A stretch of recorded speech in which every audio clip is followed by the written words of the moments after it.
with the last word for this week. I'm Pascal Harter. The producer was Polly Hope. And we'll be back again next weekend here on the BBC World Service. That was the BBC programme from our own correspondent. I'm Saroja Coelho. Have a great day. Good morning, Manitoba. It is Monday, May 26th, and you're listening to Information Radio on CBC Radio 1. I'm Chloe Friesen, filling in for Marcy Marcusa. Let's say hello to our team this morning. Abby Adiemi, our technical producer. May McKillop, filling in for Corey Funk as show director this morning. And Brad Lillies is behind our CBC Manitoba YouTube live stream. Good morning, everyone. And of course, Heather Wells is here with the news. Good morning. Well, a Winnipeg man is warning others after a lien was placed on his home and 13 others by a creditor looking to recoup money from a person with the same name. We'll hear that I-Team story coming up. And hundreds walked in Kildonan Park yesterday raising money for multiple sclerosis programming and research. It was one of 50 MS walks taking place across the country yesterday.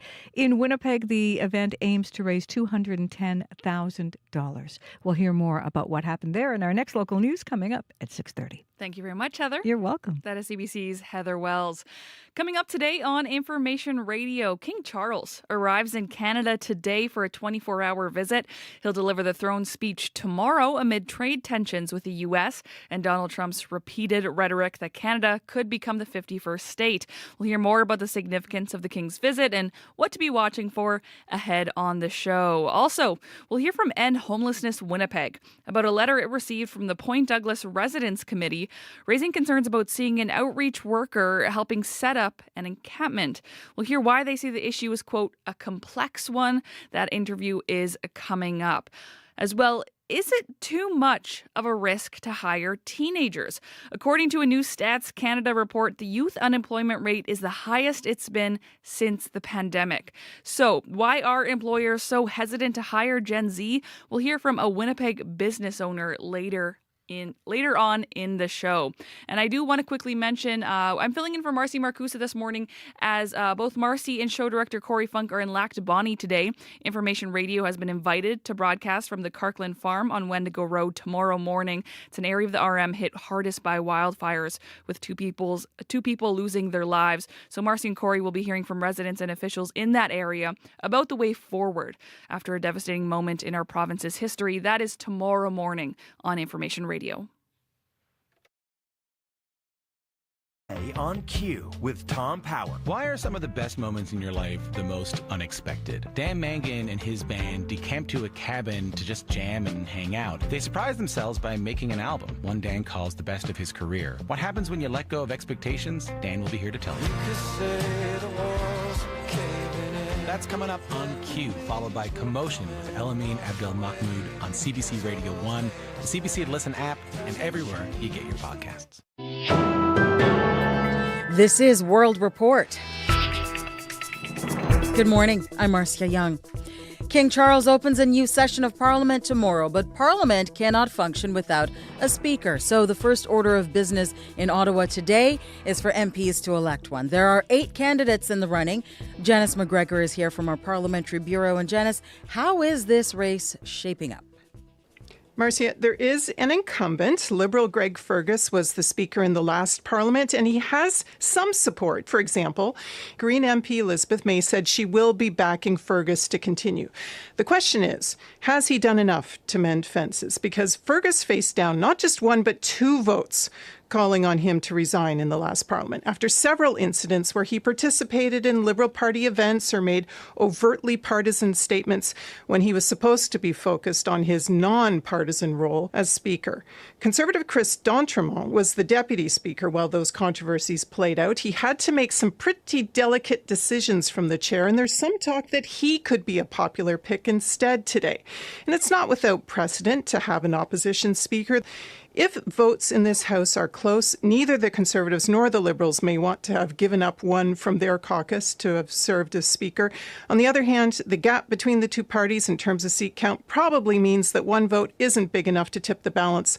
So this really comes down to who MPs trust to be fair.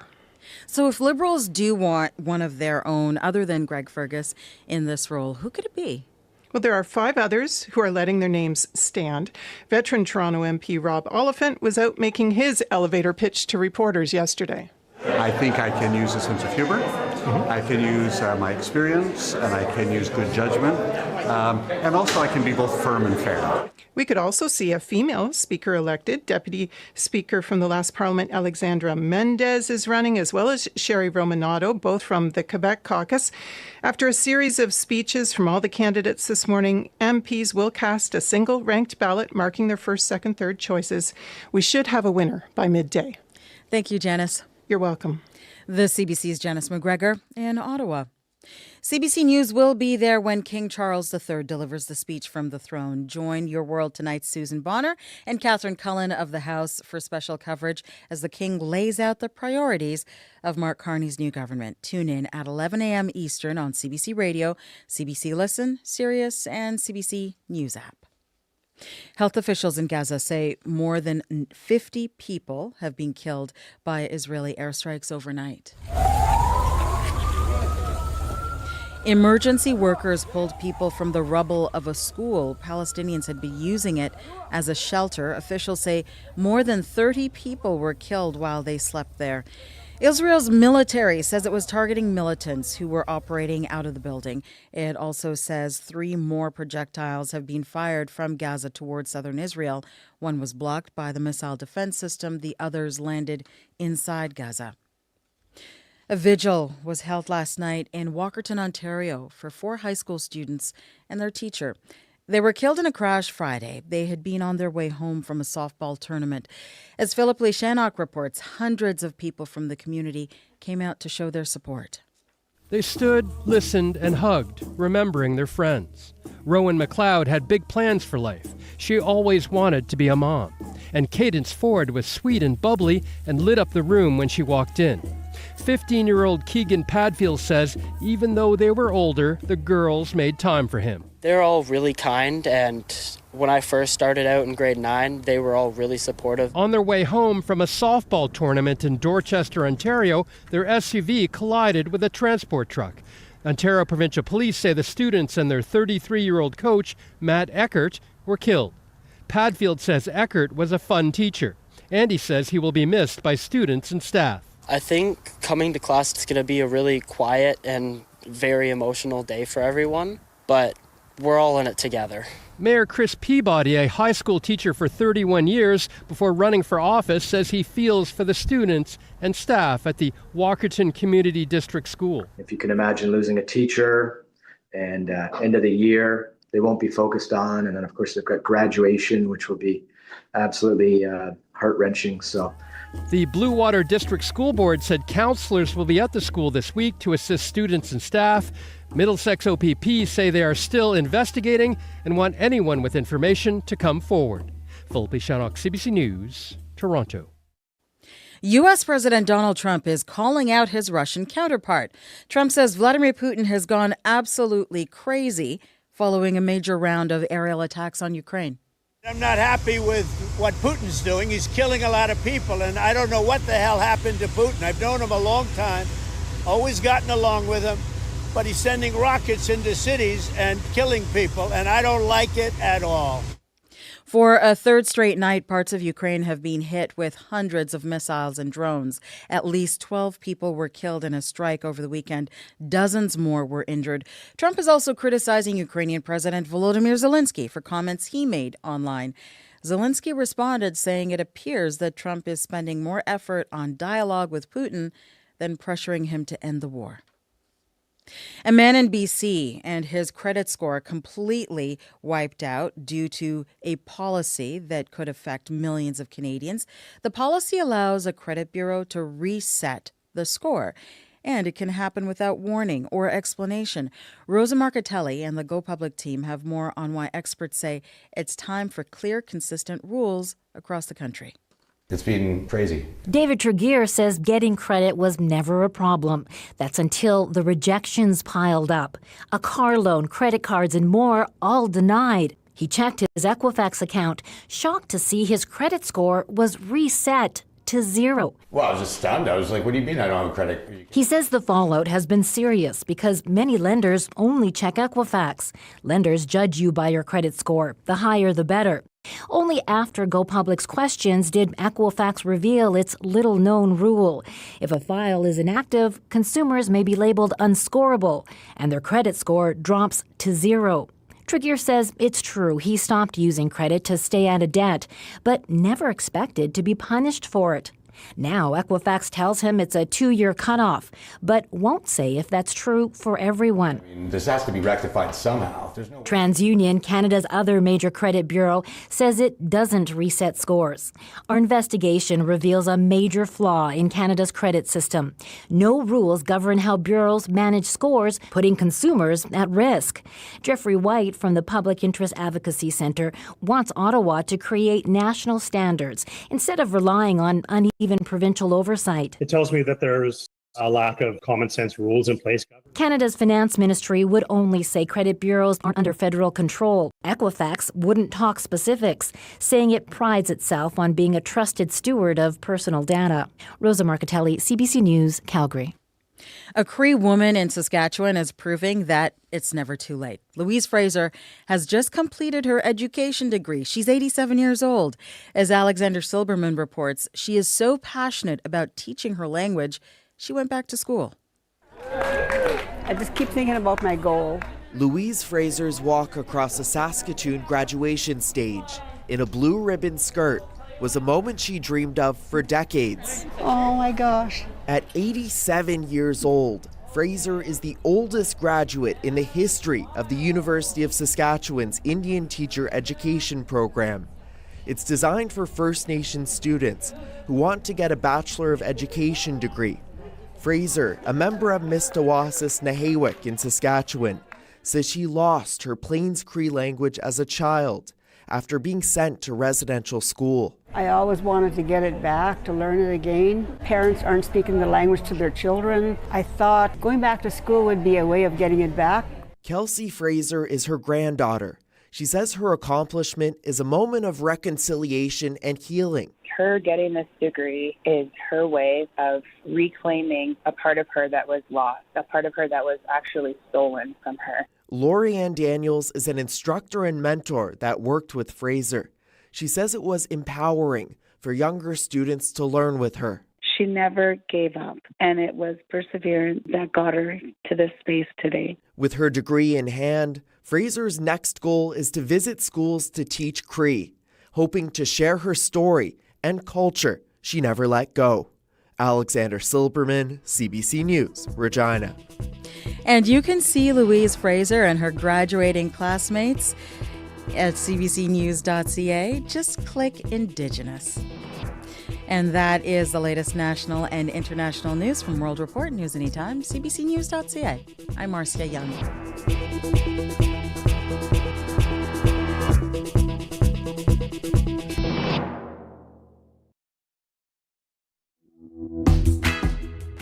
Good morning, Manitoba. I'm Chloe Friesen, filling in this morning for Marcy Marcusa. You're listening to Information Radio on CBC Radio 1. 89.3 FM, 990 AM on YouTube or anywhere on your CBC Listen app. Thank you for joining us this morning. Still ahead, King Charles will deliver the throne speech tomorrow at a time when the U.S. is challenging Canada's sovereignty. We'll talk more about that coming up. As well, economic uncertainty has made business challenging for small Canadian businesses. Coming up, we'll talk to an advocate for independent businesses about what they'd like to see from the new parliament as it reconvenes. But first, smoke and poor air quality have forced hundreds of vulnerable residents from their homes on a northern Manitoba First Nation. Coming up, we'll hear how members of Pimachikamak Cree Nation are feeling as their community is threatened by multiple wildfires.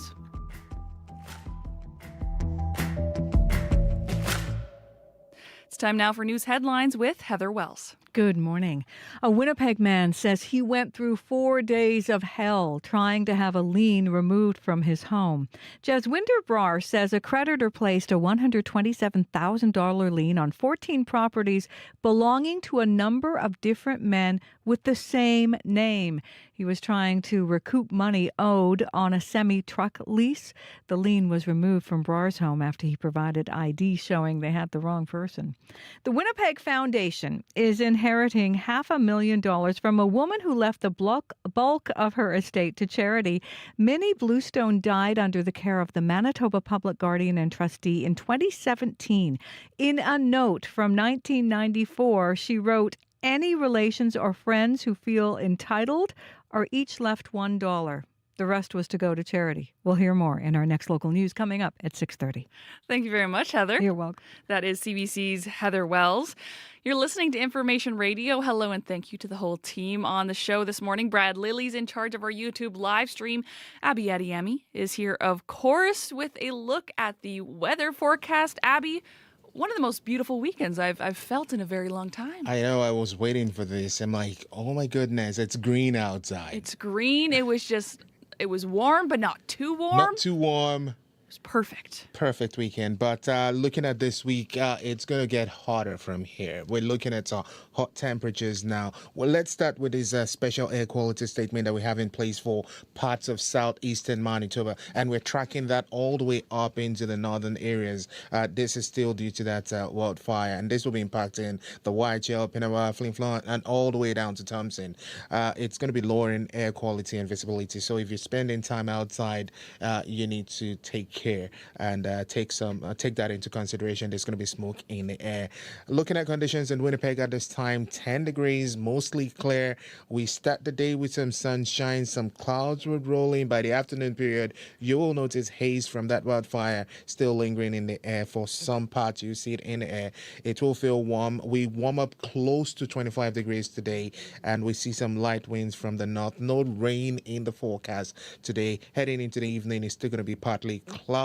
And in the southern part of the province, Brandon, Dauphin, Gimli, we're seeing temperatures between 3 degrees and 8 degrees, and this time under mostly clear conditions. This afternoon, we should be seeing a mix of sun and clouds and haze in the sky with some gentle winds. Up north, the powerful influence Thompson, Churchill, we're dealing with smoke from that wildfire. Temperatures this morning around 10 and 11 degrees up north. But right now, Winnipeg, 10 degrees, we're warming up close to 25.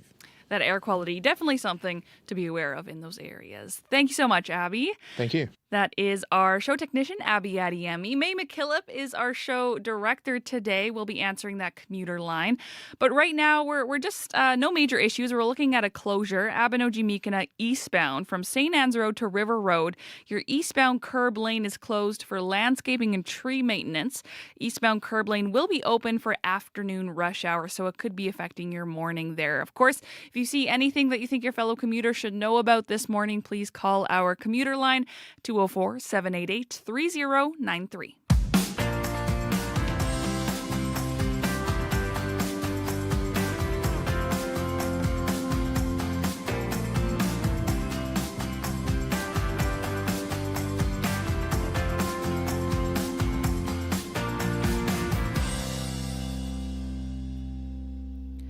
Speaking of air quality warnings, the Northern Manitoba First Nation has started evacuating its most vulnerable residents this weekend because of an active wildfire. About 300 members of Pimachikamak Cree Nation have been evacuated so far, including elderly residents and people with respiratory issues. They're leaving due to concerns about smoke and poor air quality in the area. 1,500 hectare out-of-control fire has been burning about 7 kilometers west of the First Nation community since Wednesday. There's also a smaller fire about 50 kilometers to the southwest. Shirley Robinson is an executive council member with Pimachikamak Cree Nation. She's been helping with the evacuation. She spoke with CBC's Gavin Axelrod yesterday. Oh, it's been very, very busy. There's been so much happening here these past few days with respect to this fire that we've encountered. It was pretty much on both sides of the community while we were at the center of it all. Are you still in the community right now, or have you evacuated? I'm still in the community as I have to continue doing the work for our people's safety. I'm still here, and we're still going as each day comes. We're still doing what we need to do to ensure our citizens' safety. What's it like being there right now amidst this fire? There's so many emotions you go through. You're thinking about your community at large, and you're thinking about your citizens' safety, and at the same time, you're thinking of your family, your own children and grandchildren amongst all of this. So it was pretty worrisome to a great extent, but of course we always have to remain as calm as we can to ensure that the mobilizing is the way we want it to go. And I was going to ask you as well. I remember you told me before we were speaking that your grandchildren were evacuated just because of their medical needs. What's that been like? That they've been evacuated. Well, two of my grandchildren are evacuees, along with my daughter.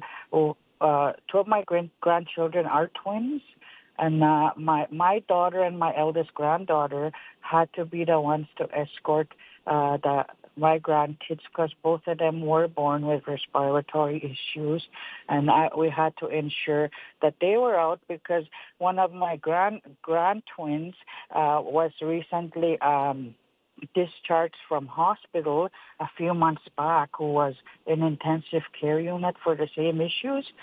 So it's been worrisome as a grandmother, but you believe in the higher power to take care of them while you're doing your work at the community level.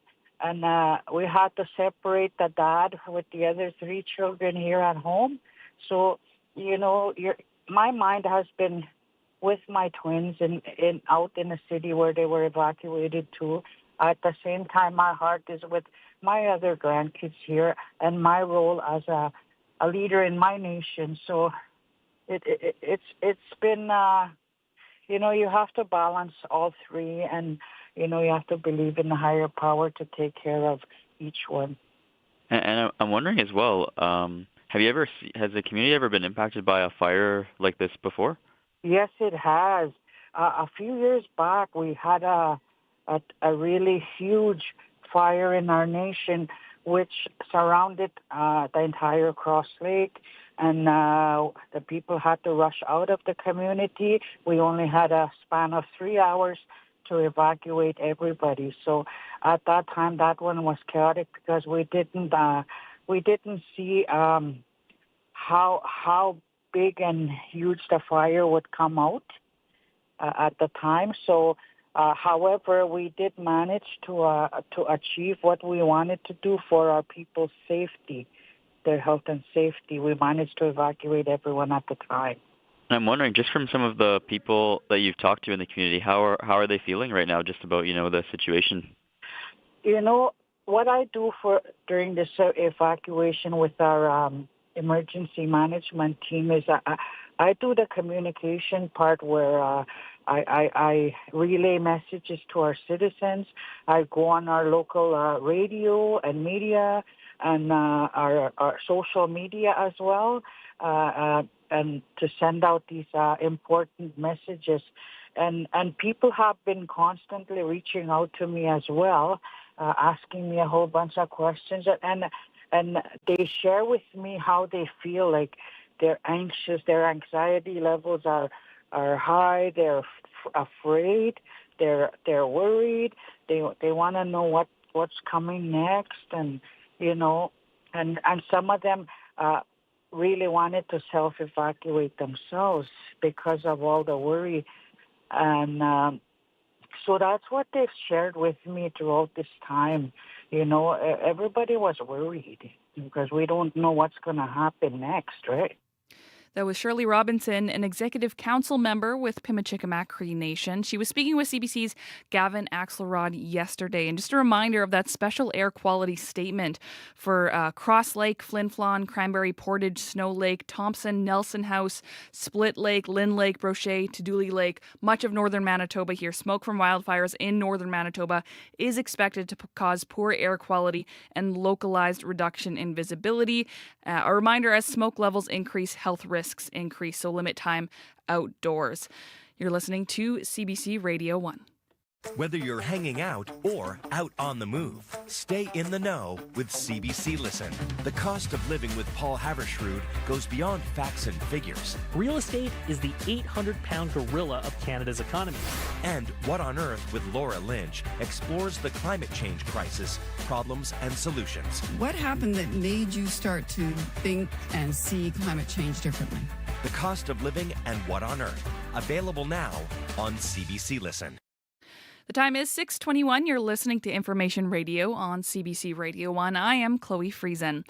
Building up the Canadian economy was among the federal government's top priorities, outlined last week in a new mandate letter. But some business advocates are still concerned. And so the Canadian Federation of Independent Business has started a petition calling for action when Parliament reconvenes.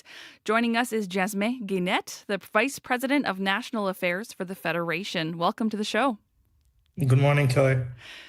So, Jasmine, what challenges are small businesses facing right now in Canada? Well, small businesses are facing many challenges. They are facing a huge cost increase. The cost of doing business has increased a lot in the last couple of years. They are facing lower customer demand, meaning that consumers spend less at small businesses. They are also facing excessive red tape, a huge, heavy tax burden, all that while uncertainty continues because of all the tariffs dispute between Canada and the U.S. And so it's not surprising to see the level of optimism being so low at the moment amongst small business owners, because there are many challenges impacting them at the moment. What's driving this pressure? You mentioned tariffs. Is it just one thing, or where's the pressure coming from? Well, it's coming from many different sources. It's the domestic market. The Canadian economy is not as strong as it should be. The pressures are coming from the battle the tariff situation between Canada and the U.S. It's also coming from China because many businesses are imposed tariffs from China on different agri-food products such as canola seeds, pork, and fish products. So those pressures are domestic as well as international. So we're looking at this petition calling for action when Parliament reconvenes. What action specifically would you like to see from the government to improve some of these challenges? Well, we want to make sure that government deliver on their promises, and many of them they made during the last campaign. Prime Minister Carney often say he wants to build a stronger economy. He wants to improve productivity. He wants to bring down costs. And so we want to make sure that small businesses are a top priority as he says, trying to rebuild Canada's economy. And so there are a lot of ways to do that. We want to make sure that taxes on small businesses are lowered. We want to make sure that promises made to lower capital gains tax are kept. We want to make sure that the money collected through the carbon tax is sent back to small businesses. Overall, there are about $600 million owed to small businesses at the moment. And so bring down the cost for small businesses mean lower taxes. Where does interprovincial trade come into play here. It's something that I know our premier and all the many premiers in Canada have been discussing. How would interprovincial trade improve things for small business? It's a very important component of improving the business climate in Canada at the moment, especially in the context of the U.S. Tariffs. Improving interprovincial trade would make it easier for businesses to have their product available in other provinces. Improving interprovincial trade would make it easier for businesses to hire workers from other provinces. It would be beneficial for consumer because they would have access to more products, and it could bring down prices of some of these products. The National Bank of Canada estimated that the current non-monetary tariffs between the provinces is the equivalent of a 20% tariffs on our own exchange within Canada. And therefore, it's really important that we improve interprovincial trade so that it is easier for businesses to have access to products, clients, and workers that are not necessarily based in their own province. The government released a mandate letter that listed affordability and strengthening the Canadian economy as priorities. Why then is a petition still necessary? Because we want to make sure that they deliver on their promise. We want to make sure that what was said during the campaign is delivered. We are hearing a lot about improving the business climate in Canada. Prime Minister Carney says often he wants to bring down costs and rebuild the Canadian economy, as he says. And so this petition is to continue to put pressure on the federal government so that they walk the talk and they deliver on what they said they would want to deliver. Talks between Canada Post and negotiators from its union are expected to resume over the next few days, according to the union. But there's also the possibility, right, of a Canada Post strike still. If the strike does happen, how do you think that would affect business owners? Well, we have to remember what was the impact during the last strike. 75% of small businesses said that they were negatively impacted by the strike at Canada Post. Businesses lost sales. They had to turn to other courier services that are more expensive than Canada Post. They did not receive payments on time, creating cash flow issue. And businesses in more remote communities and more rural communities, they often can only rely on Canada Post. And so we want to make sure that a strike is avoided. It's a real test for the Prime Minister to make sure that Canada Post services are fully maintained while negotiations are underway, because small businesses cannot bear the cost of another strike at Canada Post. Lots to watch here as Parliament reconvenes. Jesme, thank you so much for joining us this morning. It's my pleasure. Jesme Guénette is the Vice President of National Affairs for the Canadian Federation of Independent Business. We spoke to him in Ottawa. Turning quickly to the commute, no calls quite yet, but a few closures to keep an eye on. Northbound and southbound Chief Peguis is down to one lane in both directions from Lagimodiere to Henderson until May 30th. Eastbound Abinogi-Mikina, your curb lane is closed from St. Anne's to River Road, and northbound Pembina approaching Abinogi-Mikina is down to one lane. Expect delays this morning. Maybe try to find an alternate route if possible. Lots still to come on Information Radio, but first, your CBC local news. This is CBC News. Good morning. I'm Heather Wells in Winnipeg. At 6:30, it is 8 degrees. Another hazy day on the way. We're also going to see our temperature climb through the week. For today, though, a mix of sun and clouds, a high of 25. A Winnipeg man is warning others after a lien was placed on his home and 13 others by a creditor looking to recoup money from a person with the same name. CBC I-Team's Caroline Bargout explains. Jaswinder Brar got a notice in the mail that said a $127,000 lien had been placed on his home. The lien was for money owed on a semi-truck lease. The 45-year-old software engineer later learned the creditor had placed liens on a total of 14 properties owned by numerous people named Jaswinder Singh Brar. I feel they just wanted to flush out all the Jaswinder Brars and get to the real one.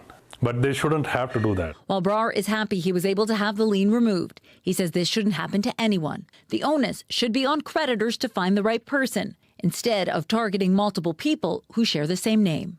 Caroline Bargout, CBC News, Winnipeg. 300 people have been forced out of Pimicikamak Cree Nation because of smoke from a nearby wildfire. Leaders in the Northern First Nation were removing people who have chronic breathing issues as well as the elderly.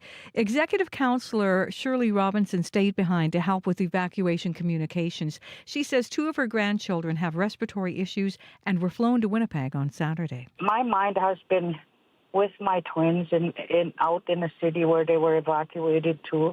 At the same time, my heart is with my other grandkids here and my role as a leader in my nation.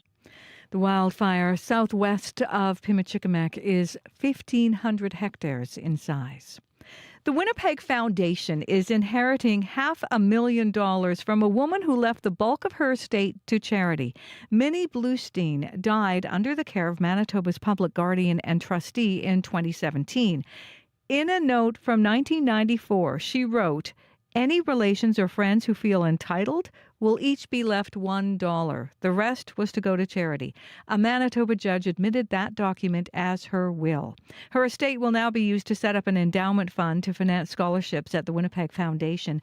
Jennifer Litchfield is a lawyer with the charity. That allows this gift to continue to give into the community year over year. So that's going to have a much bigger impact than even the initial $500,000 or whatever the amount that we might be receiving is. The court says Bluestein spent her last decade at a personal care home where no one visited her. The judge says she had a good reason to leave her estate to charity.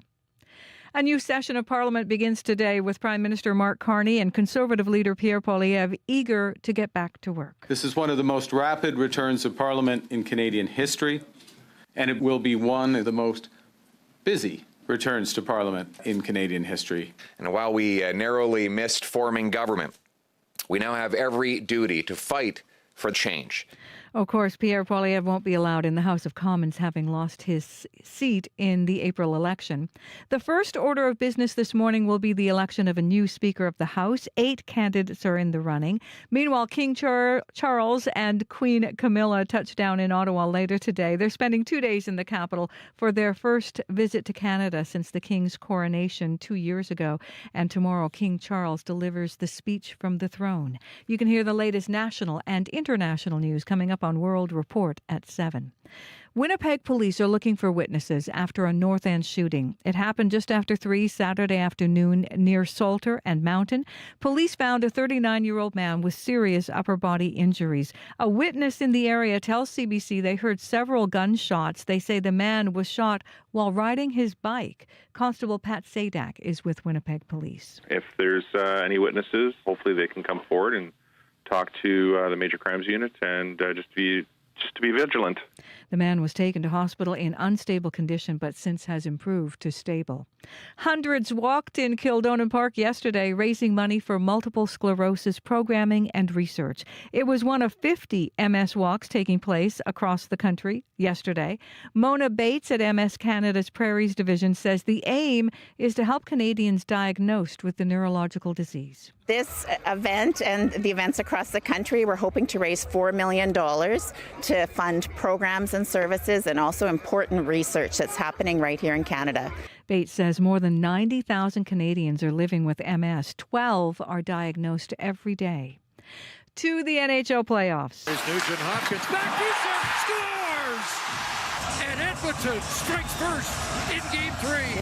The Edmonton Oilers beating Dallas last night 6-1, taking a 2-1 series lead. Game 4 goes tomorrow in Edmonton. And tonight, the defending champion Florida Panthers can sweep the Carolina Hurricanes with a Game 4 win in their Eastern Conference final. You can find more news updated throughout the day. All you have to do is head to cbc.ca/Manitoba.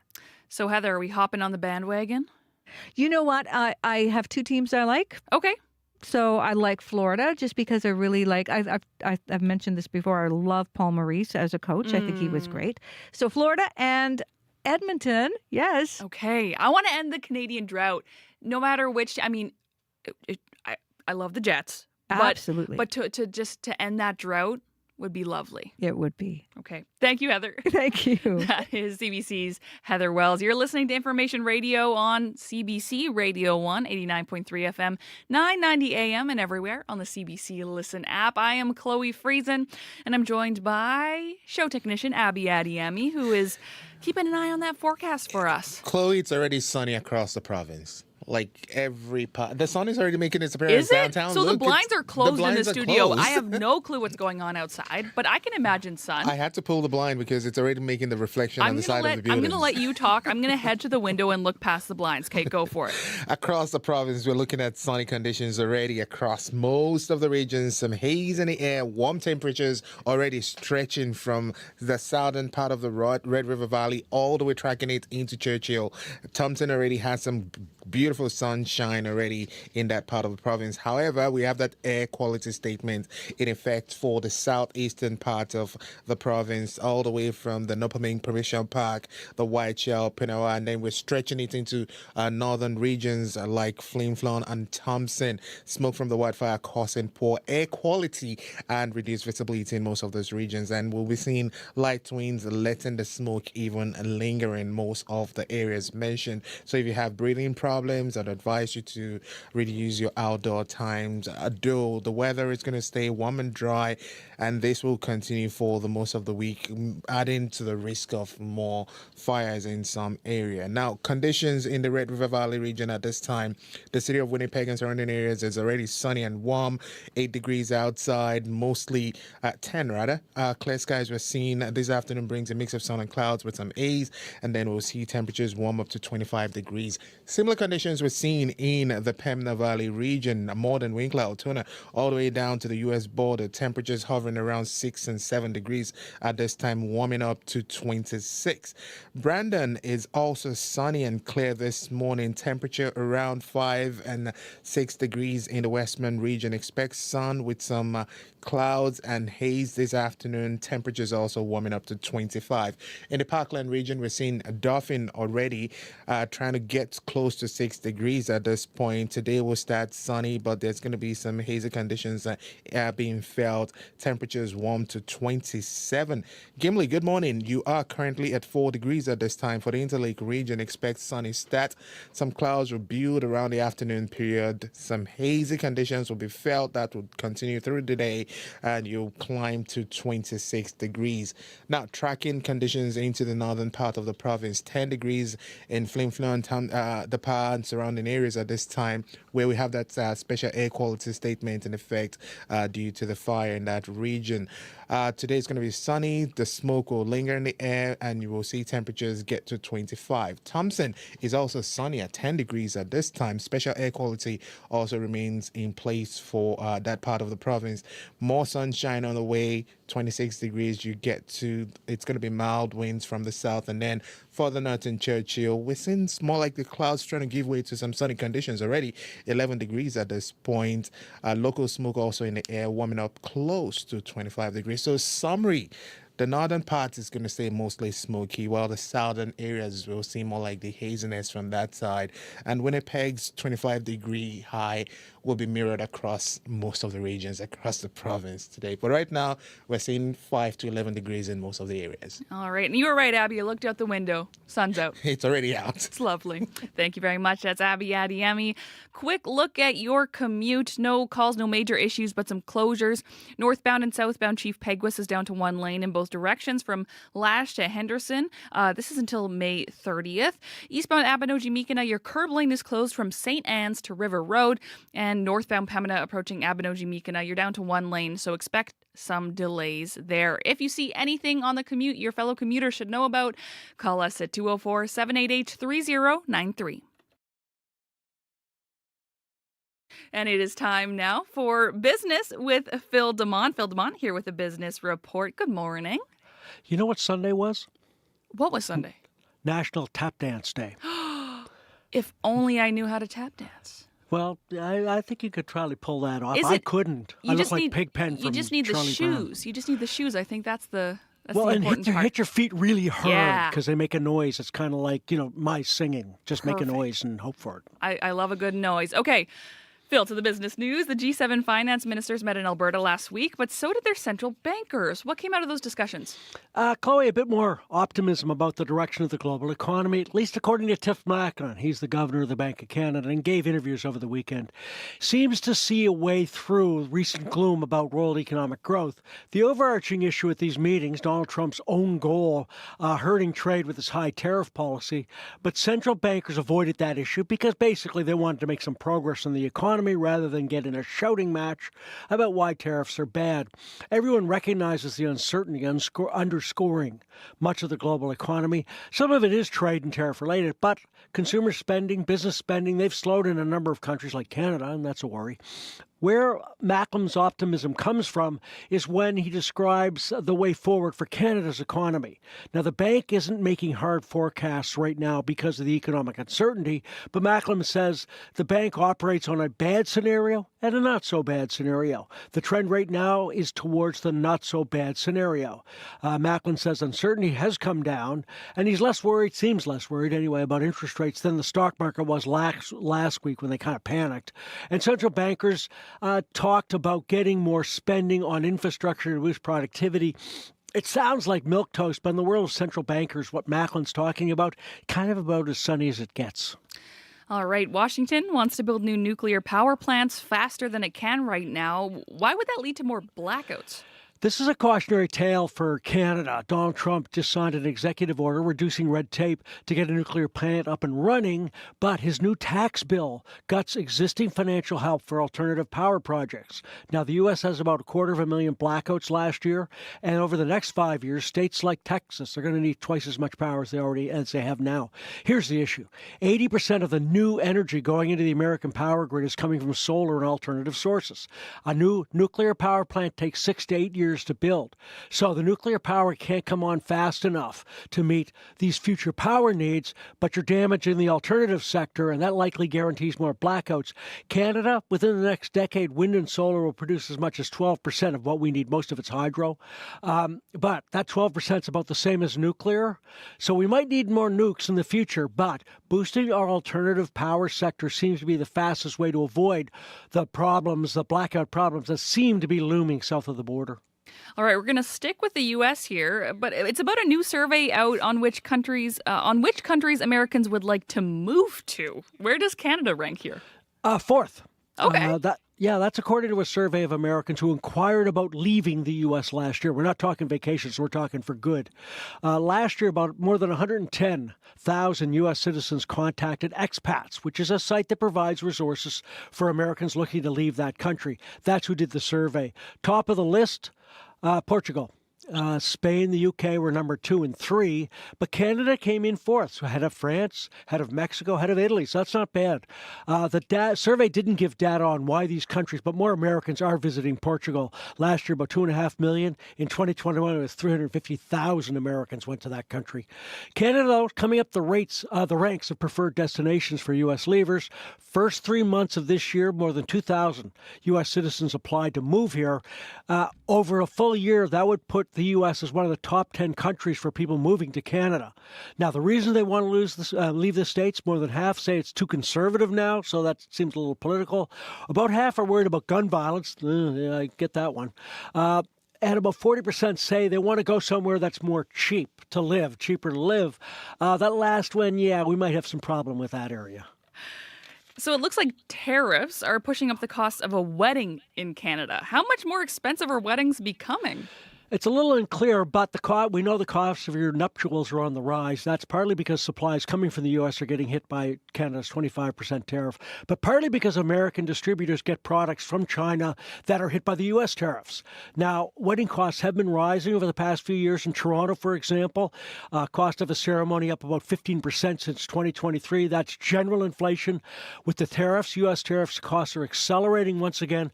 One reason is that the contracts for dresses, flowers, that kind of thing have escalator clauses. That means because the wedding's planned a month, years maybe in advance, you might sign a deal for a gown, $3,000 to $5,000, but the final price of that dress could be higher than what was agreed to. Roses we get from Ecuador, but they come through Miami, so they're about 15% more expensive than last year. Even things like film, which Kodak makes in upstate New York, that's hit by our 25% tariff. One bride found that her chicken entree, she was pricing out at $30 a plate, certainly jumped to $50 before the contract was signed. All this means your wedding costs about $30,000 on average. The extra cost, a lot more stress. Whew, definitely. Phil, what's happening in markets so far this morning? Right now, Donald Trump's promise to delay those EU tariffs is helping the European stocks. So Germany, France up 1.5%. Asia a little more mixed with the Nikkei up, but Hong Kong and Shanghai down. Oil's down 12 cents, $61.41 a barrel. Gold's down $35, $3,331 an ounce. And the Canadian dollar up about 1/5 cent, 72.91 cents U.S. Thank you very much, Phil. Thanks, Chloe. That was Phil DeMont with the Business News.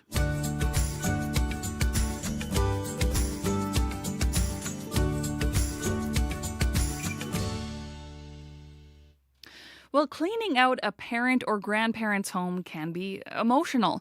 And adding to that is the question of what to do with all the stuff. Is that fine china a valuable family heirloom, or is it old dishes that no one's ever going to use? This weekend, CBC's Cross Country Checkup asked callers, what are you going to do with all those unwanted family heirlooms? Here's what some callers shared with host Ian Hannamansing. We have just gone through this with two deceased relatives where we inherited two condos filled to the brim. As we were cleaning out one of the apartments, there was a old Barbie case. And on one visit, I told my son, take it home. Just take it in the car with you. Just take it. He took it home. And around a month or 2 months ago, he gets out the Barbie doll and he does a little research. And he finds out that it's something called Barbie 1, or I guess there are collectors of Barbie dolls from the first year that they came out. And it showed on Kijiji that people were collecting as much as $8,000 for it. He was paid $3,500 for it. When my mom died, I had to figure out what to do with her piano, and it's actually the piano that I learned to play on. And it's quite beautiful. It was built in 1919. It's a Heinzmann upright. But it couldn't hold a tune, and I just couldn't let it go. I mean, It was just so special.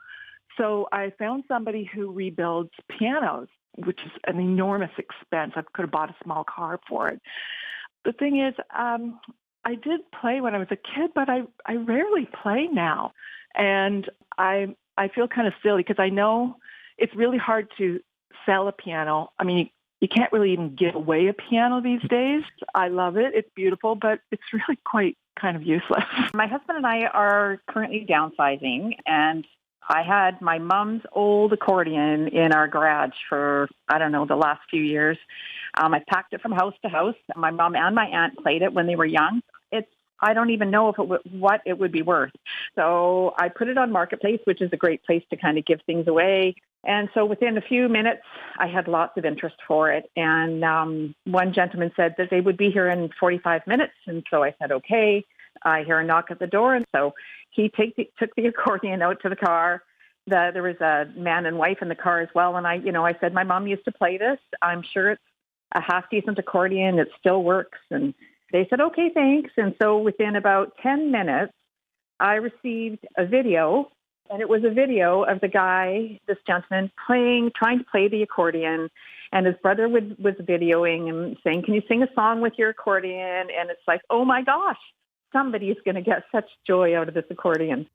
Those were callers on Cross Country Checkup yesterday responding to the question, what are you going to do with all those unwanted family heirlooms? You can download the Checkup podcast or listen on the CBC Listen app at cbc.ca/checkup.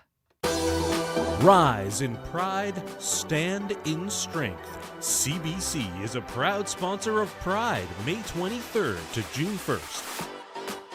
Join CBC at the annual Pride Parade and be sure to show your pride at this year's festival by downloading the Pride Winnipeg app to get the most out of your Pride experience. Rise together in unity at Pride Winnipeg. Visit cbc.ca/Manitoba/community for details.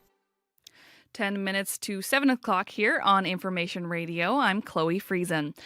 King Charles III and Queen Camilla arrive in Ottawa today for a whirlwind visit. It's the monarch's 20th trip to this country, but his first as king. Tomorrow, he will read the speech from the throne, marking the opening of Parliament, and it comes at a time when Canada's sovereignty is being openly challenged by the U.S. president. For more on the royal visit, we've reached Lynn Bell. She's the co-author of Queen and Consort and the Canadian correspondent for Majesty magazine. Welcome to the show, Lynn. Hi, Chloe. Thank you very much for having me. So how significant is the King's visit to Canada now at a time when the country's sovereignty, as I mentioned, is being openly challenged by Donald Trump? It is a very big deal. This visit, some people smarter than me, are saying it's as important as 1982 when the Queen was here to sign the Constitution.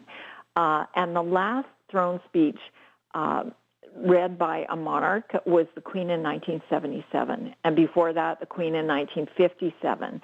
But this is very much a little quick background here.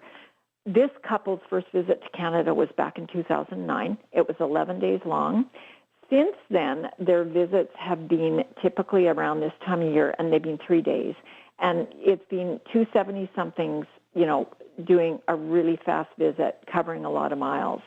And the fact that the King hasn't come until now, normally, without, say, all this other stuff wasn't going on, normally it would be a high priority. Canada is considered a senior realm.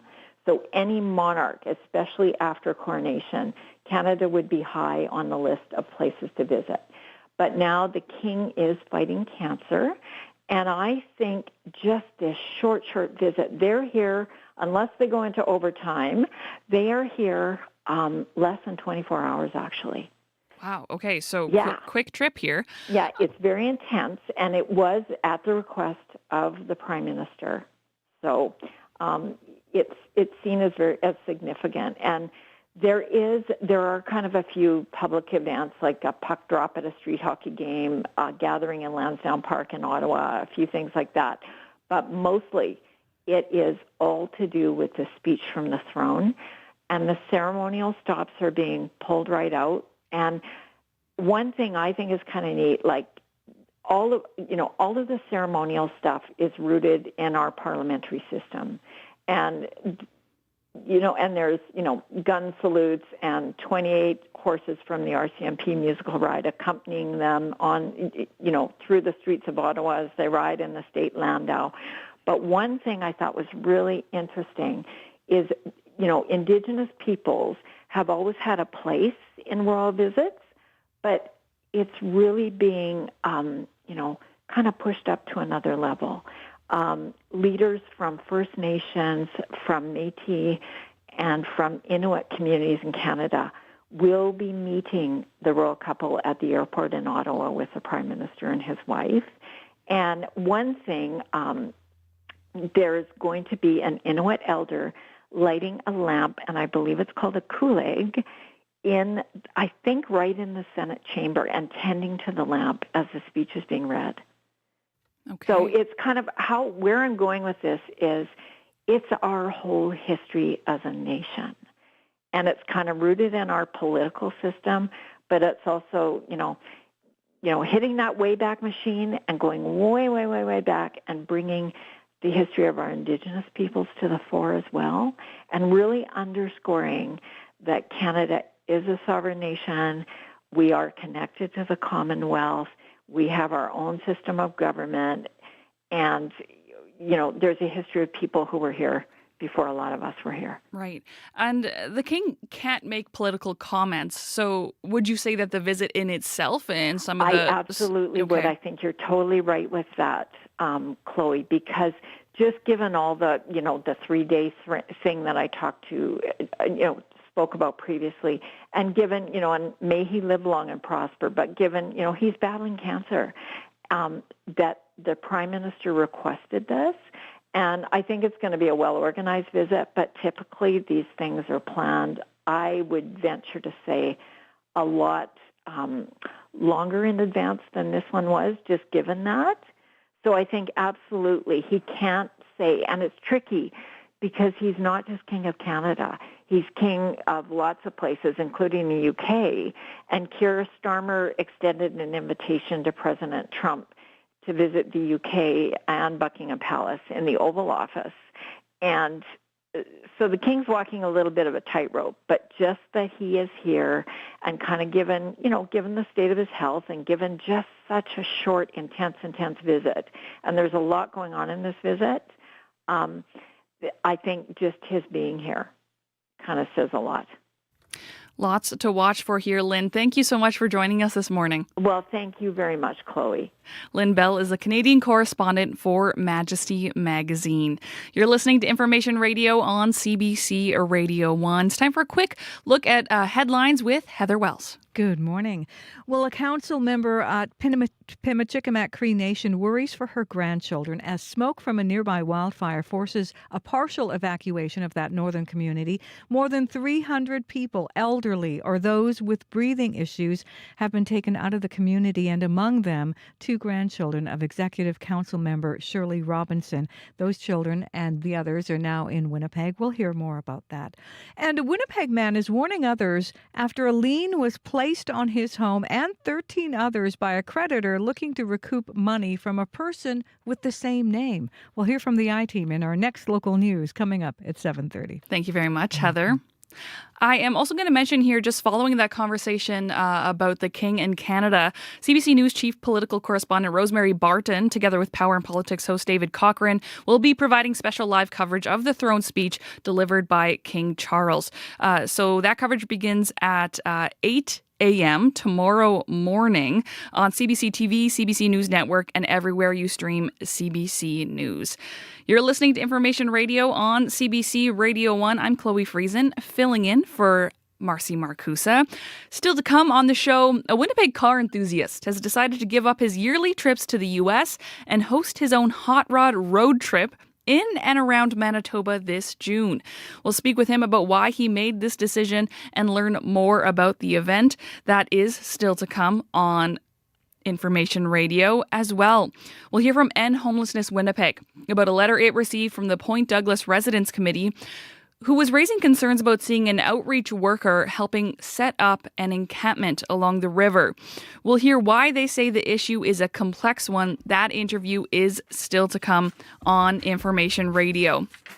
A quick reminder about some air quality warnings. We have a special air quality statement in effect for Cross Lake and Flin Flon, Thompson, Nelson House, Split Lake, Lynn Lake, Brochet to Dooley Lake, much of northern Manitoba here. This is smoke from wildfires causing poor air quality and localized reduction in visibility.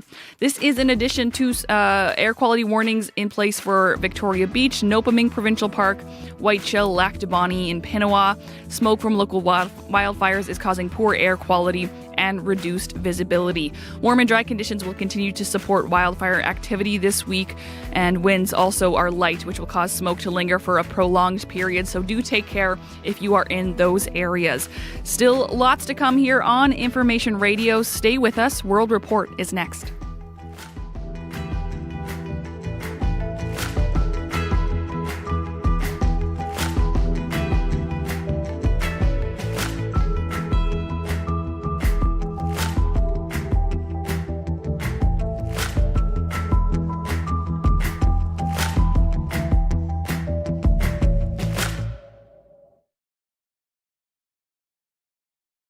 On the current. The biggest thing that I've discovered about fire over the years is the way it demands you show up. The chef and TV star Michael Smith has spent the last decade experimenting with cooking over open fire. Now he wants to share what he's learned, including how the flames have taught him to live in the moment. Chef Michael Smith, coming up on The Current. The Current with Matt Galloway. This morning at 8:37, 9:07 in Newfoundland, and on the CBC Listen app. This is World Report. Good morning. I'm Marcia Young. U.S. President Donald Trump says he is not happy with Vladimir Putin. He's condemning the Russian president for authorizing several major airstrikes on Ukraine. The latest happening overnight. Trump also has some harsh words for Ukraine's President Volodymyr Zelensky.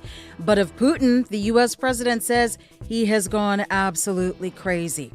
Dominic Velitis has the latest. I'm not happy with what Putin's doing. We're in the middle of talking and he's shooting rockets into Kiev and other cities. I don't like it at all.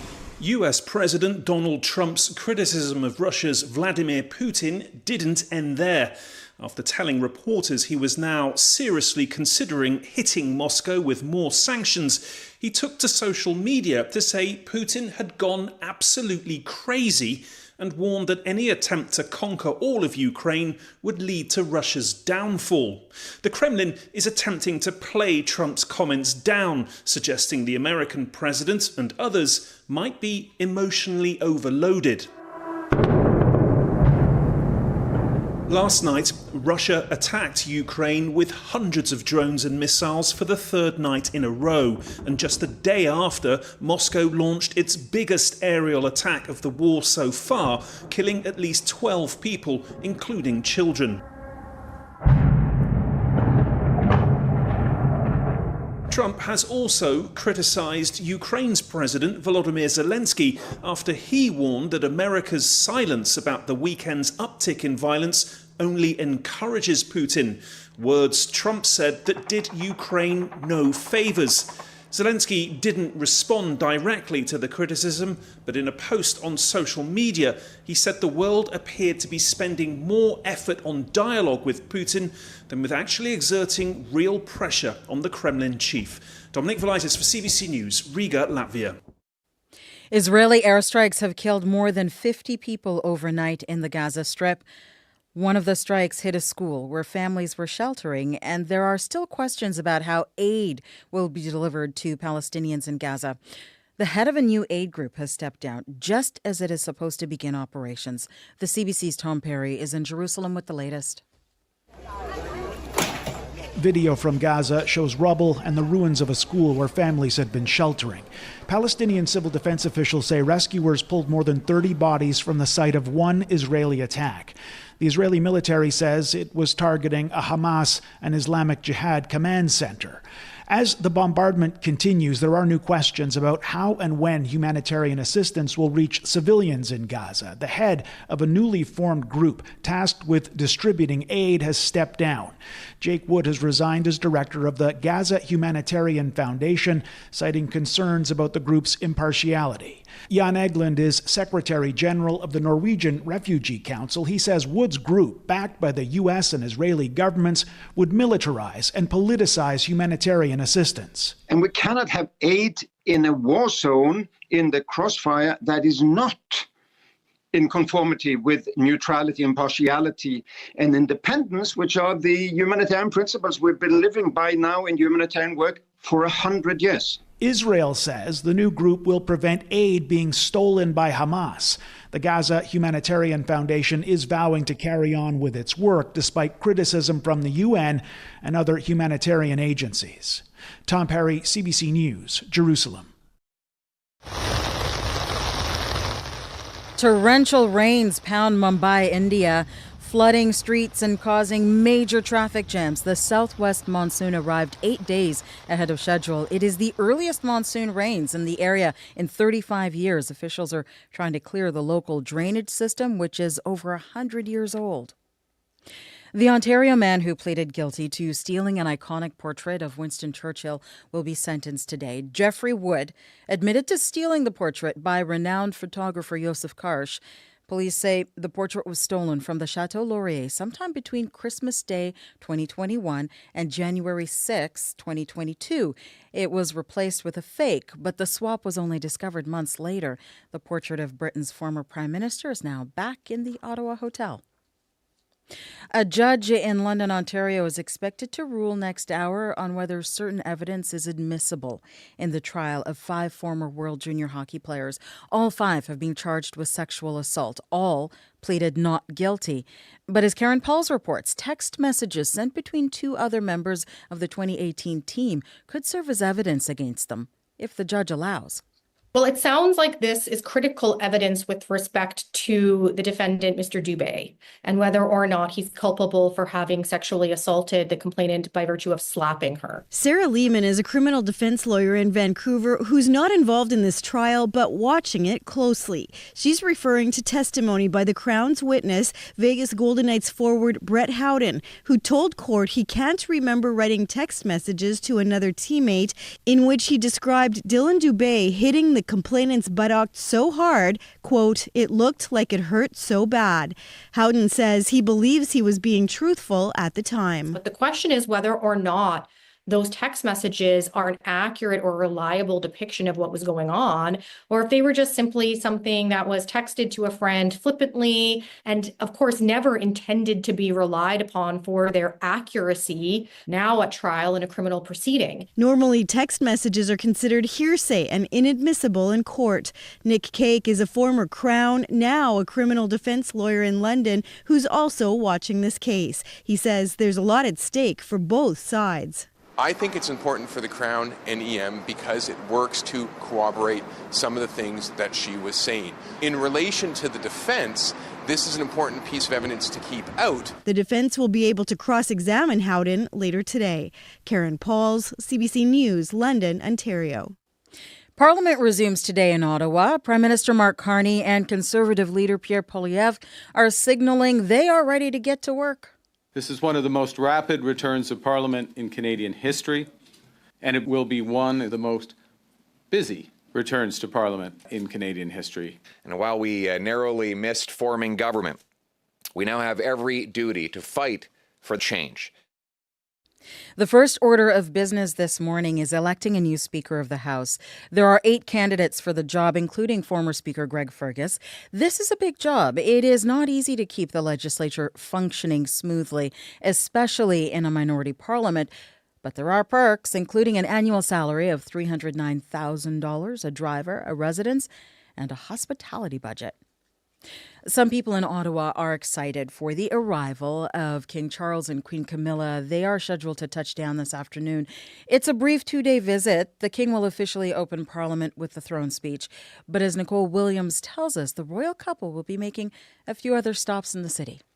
I love the royals. I love everything royal. Derek Sakeley is a self-proclaimed royal superfan, and he's got an impressive collection to prove it. Mugs, plates, dolls, you name it, all commemorating the British monarchy. And he's one of many in Ottawa hoping for a chance to meet King Charles and Queen Camilla while they're here. I have my King Charles flags ready to wave, getting some friends together. We're going to go down and hopefully see them live for the first time. It will be their first visit to Canada as King and Queen, though not their first visit to Ottawa. In fact, Charles and Camilla were here just 3 years ago, but that day, Sakeley was working. Disappointed. So this year I'm taking off. So I'll be able to get a glimpse of him. And the royal superfan will have a few chances to do just that. First, the King and Queen will attend a public event in downtown Ottawa. Then there will be a horse-drawn carriage ride through the downtown as they head to the Senate building. Lastly, they'll stop at the National War Memorial to pay their respects. They want to meet people. They want to have conversations. Joël Giroir is with Canada's Privy Council, which has been busy with preparations for the royal visit. People should go out and they should enjoy. Don't be nervous.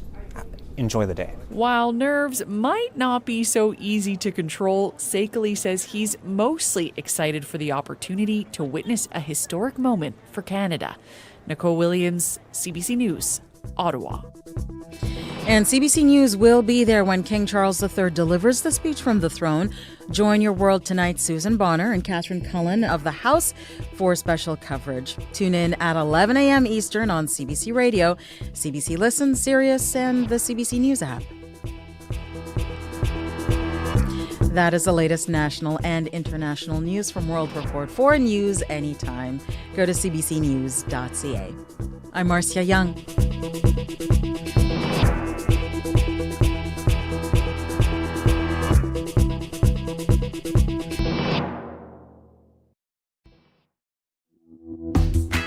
Good morning, Manitoba. I'm Chloe Friesen, filling in this morning for Marcy Marcusa. You're listening to Information Radio on CBC Radio 1, 89.3 FM, 990 AM. And of course, we are live streaming on YouTube as well, and you can listen anywhere on your CBC Listen app. Coming up this hour of the show, concerns have been raised by some Point Douglas residents after seeing outreach workers appearing to help set up an encampment in their neighborhood. And Homelessness Winnipeg will join us to tell us why the choices outreach workers make can be, quote, ethically complex.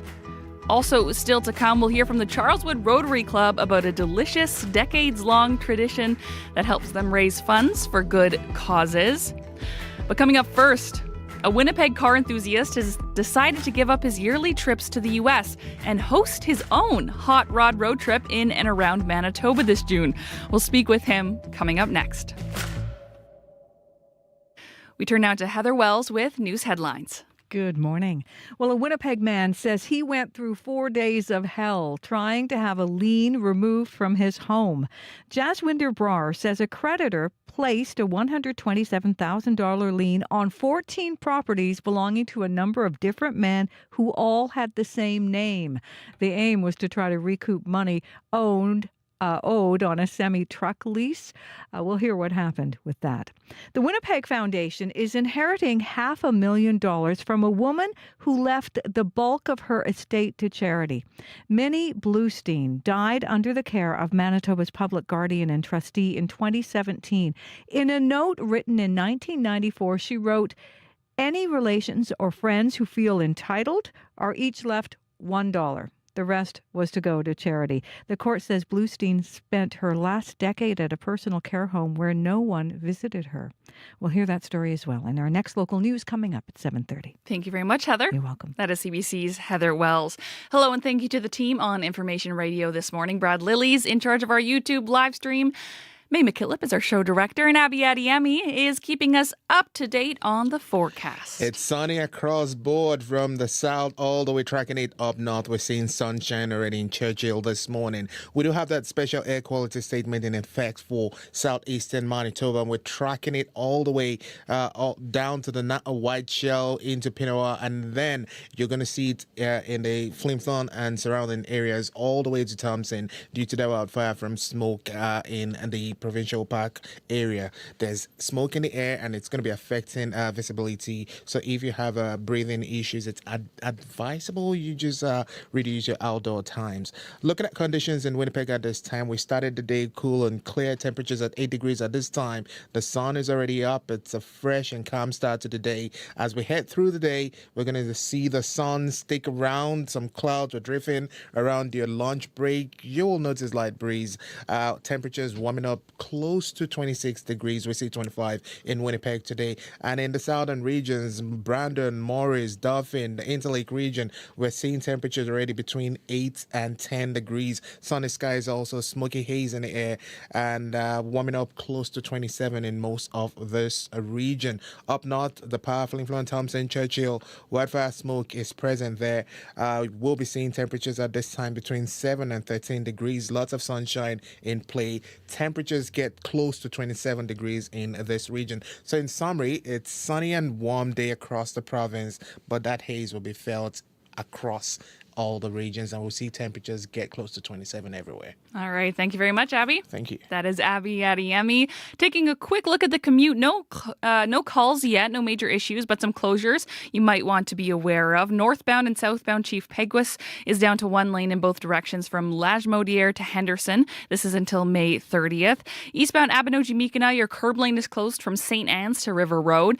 And northbound Pembina approaching Abinogi-Mikina, you're down to one lane. Expect delays in that general area. Maybe find an alternate route for your morning commute. Of course, if you see anything that you think your fellow commuter should know about, please call us 204-788-3093.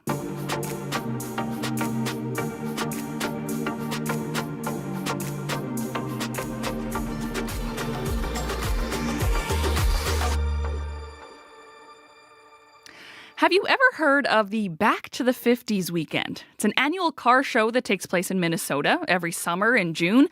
Albert Gerbrandt is a Winnipegger who has been attending for decades. But this year, he decided it was time to, quote, keep it Canadian, according to him. He'll be hosting his own Back to the 50s weekend on the same dates as the one in Minnesota, but here in Manitoba. His rendition of the event will include a 3-day road trip around southwestern Manitoba for local car enthusiasts. And Albert joins us now in studio to tell us more. Good morning. Good morning.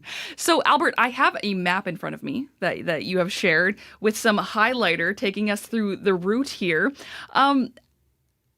Take me through creating a route. It hits so many like Manitoba towns and cities. What went into planning this?